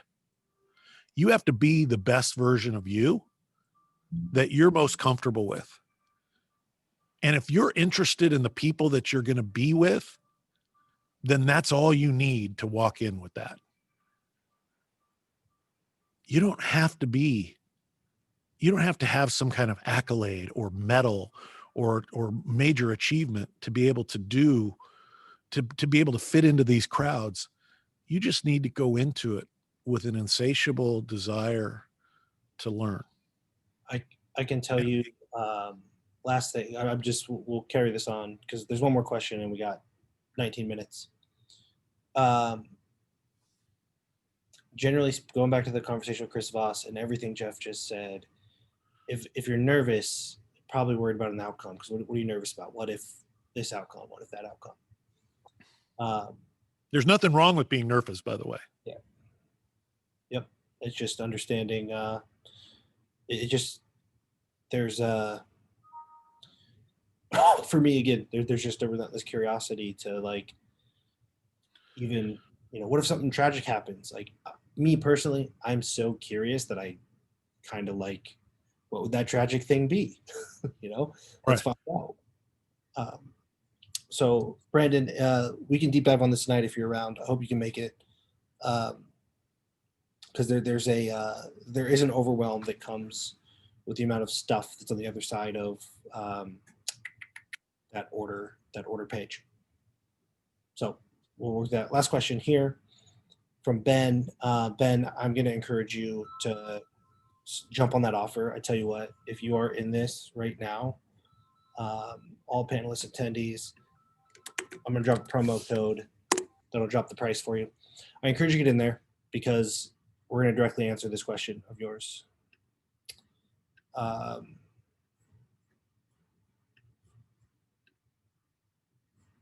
Lost. Oh, all right. Now I'm on this screen apparently. There we go. All right. Is there a framework or criteria for knowing when an idea or venture is not worth pursuing any further? Yes. And I'm going to rattle off a few. If Randy is still listening, I would love for him to jump in. And if Dan can participate, because I'm going to borrow some of his stuff. Whether or not something is worth doing is probably the first thing to figure out. The second is whether or not a thing is worth continue doing. So we have a whole framework for whether things worth doing. It stands 4 lenses, the investor frame. It's a combination of things. The second is if you're already doing something, the quickest tool is the investor frame, which is, given what I know now, let's use a relationship as an example, different domain. Say you're in a relationship, and would you opt, given what you know now about the way your daily life is and what they're worried about and yada, yada, yada, would you opt back into this relationship? If not, then you're violating your personal and economic principles. If you're in a partnership, if you have a business, given what you know now, would you invest what you have into, Dan has a more robust framework for this, but generally speaking, would you opt into this situation given what you know now? If the answer is no, what would need to be true in order for you to want to opt in, right? And then you got to figure that out. And then it's just a process of, can we make these things be true? If not, then we have to opt out, because the second part of your question is, there's all this noise about never giving up and being persistent. But there's got to be a tipping point where persisting is a bad idea or more harmful than good. I've wasted a lot of time trying different things. I never knowing when to push through and when to give up and try something else. There's where you're at, and there's where you want to be. And the reason why I'm recommending you jump into the offer is the meat and potatoes of the offer does exactly this. It's cash flow engineering, and there's a live component with me and Dan. There's where you're at, and there's where you want to be. Are we closing the gap? It's function over form, meaning I tried Facebook ads, I tried high ticket, I tried low ticket, I tried webinars, I tried YouTube, I tried networking. None of that means anything. That's like saying, well, I tried a hammer and I tried a screwdriver, and then I tried to do it just by hand. Like, none of that really means much. So what are we trying to accomplish? Right? So are you clear on where you're trying to get? Because if not, you're going to keep using all these tools, and you might build some really cool stuff, but we're trying to build a bridge, to close the gap between where you are and where you want to be. What a lot of people are doing is they're like building a taller bridge, or they're building a bridge sideways, and they're bedazzling the bridge, and they're doing everything, but focused on actually like getting across the gap. And so that's step one. Is like, if you're not actually clear in your current position, and you don't really know where you want to go personally, because $1 billion valuation doesn't tell me anything about where you want to be personally, you got to start there. And then anything that is pushing you in any other direction or getting you further away or violating your personal principles or the economic principles necessary to close that gap, you got to get rid of. We got to recapture those resources and then reallocate them to building the bridge, right? Which is exactly what we're teaching in cash flow engineering over the next however many weeks. It's the core of the deliverable that I'm going to announce tomorrow, maybe tonight. So that's the big thing is you try all these things. Should I keep doing it? I don't know. Where are you trying to go, right? Again, if Randy has, I would love to hear Randy's bit on how do you know whether you should try to plow through, right? Hustle and grind, or whether or not it's like, ooh, this is not actually the most efficient path forward for me. Well, the first thing I'd say, anybody that's on this Zoom call, nobody's a quitter, okay? Nobody wants to be thought of as a quitter. And that is a situation where there's a thing in physics and in power generation where your turbines start moving so slowly, they actually suck more energy than they're producing. That's called motorizing the generator. And what happens in a lot of activities after you've been doing it a while and you see things are going south, maybe it's too early in the market, maybe it's too late, maybe you're undercapitalized, but you're starting to motorize the generator. And so you think I can just put some more resources in this and it's going to turn around, we'll start generating electricity. The more resources you put in, the more diminishing returns you get. So you may even improve your revenue line, but your expenses are going up at the same time. So that's one of the things. But really, it all goes back to probably some 2,500-year-old advice given by Sun Tzu back at the Art of War, saying, know yourself, know your enemy, and you can fight 1,000 battles, 100 battles without peril. And I see so many people, and you brought this up, Nick, and when you brought it up, I had flashbacks of so many times that I did it, and I've coached people who have done it, very successful people have done it, and that is you violate your own principles for the sake of just keeping something going or keeping yourself from being embarrassed or just not really believing in your own principles in the first place. Now, you'll see, I coach coaches, very successful one. This person is probably going to be a Hall of Fame coach. And we had this is a college coach, had 3 players from Southern California that I dubbed the SoCal Mafia. Okay, these 3 players were very good, all conference players. One was the conference player of the year. And I said, no matter what the circumstances, time and score, if the game is in jeopardy, okay, you have to have 2 out of the 3 on the floor at all times. I don't even care if they've got foul trouble or what. As long as they can physically be out there, they need to do it. We got down to Las Vegas. I think Dan might have even been at that game. It was a Seattle U game, so maybe giving some of the stuff away. And one of the top players wasn't playing very well down the stretch, and so they took her out of the game. Then another player got foul trouble. So now you got 2 of them out. Instead of putting the one in that wasn't playing well, left her on the bench, they ended up blowing a lead and losing. And that was the game, the play-in game to go to the NCAA tournament. See, you start violating your own principles under stress, okay, thinking that you're going to get another outcome, and you reduced your odds tremendously. So that's something that you don't want to do. The other thing is, who are you listening to? We talked a lot about advisors and so on. If you don't have the right people around you who are going to be objective for you when you're in an emotional situation, then you're probably going to make the wrong decision. You've got to have people who will speak the truth. And then if I can go back, I know we finished with this question, but we talked about how do you walk up on people? How do you approach people that are above your station? I was fortunate enough, because I hear all my fellow Southern Californians talk about people. Well, that's a place where the entertainment business is prevalent. So you're going to run into people, whether it's Barbara Billingsley, or in our case, we used to work in Beverly Hills a lot, cutting people's trees and doing landscaping and stuff like that. And one of the people that we worked for was Ray Bossier, who was the Scarecrow in The Wizard of Oz. Now, my brothers and I were in college. One of them was president of Pepperdine University at the time. And Ray Bossier came out and he thought he was going to relate or something. So he had a Ebonics black vernacular, and he was doing this, and he was tap dancing around and stuff and trying to be funny. He went back in the house. I said, well, I see he never found that brain he was looking for.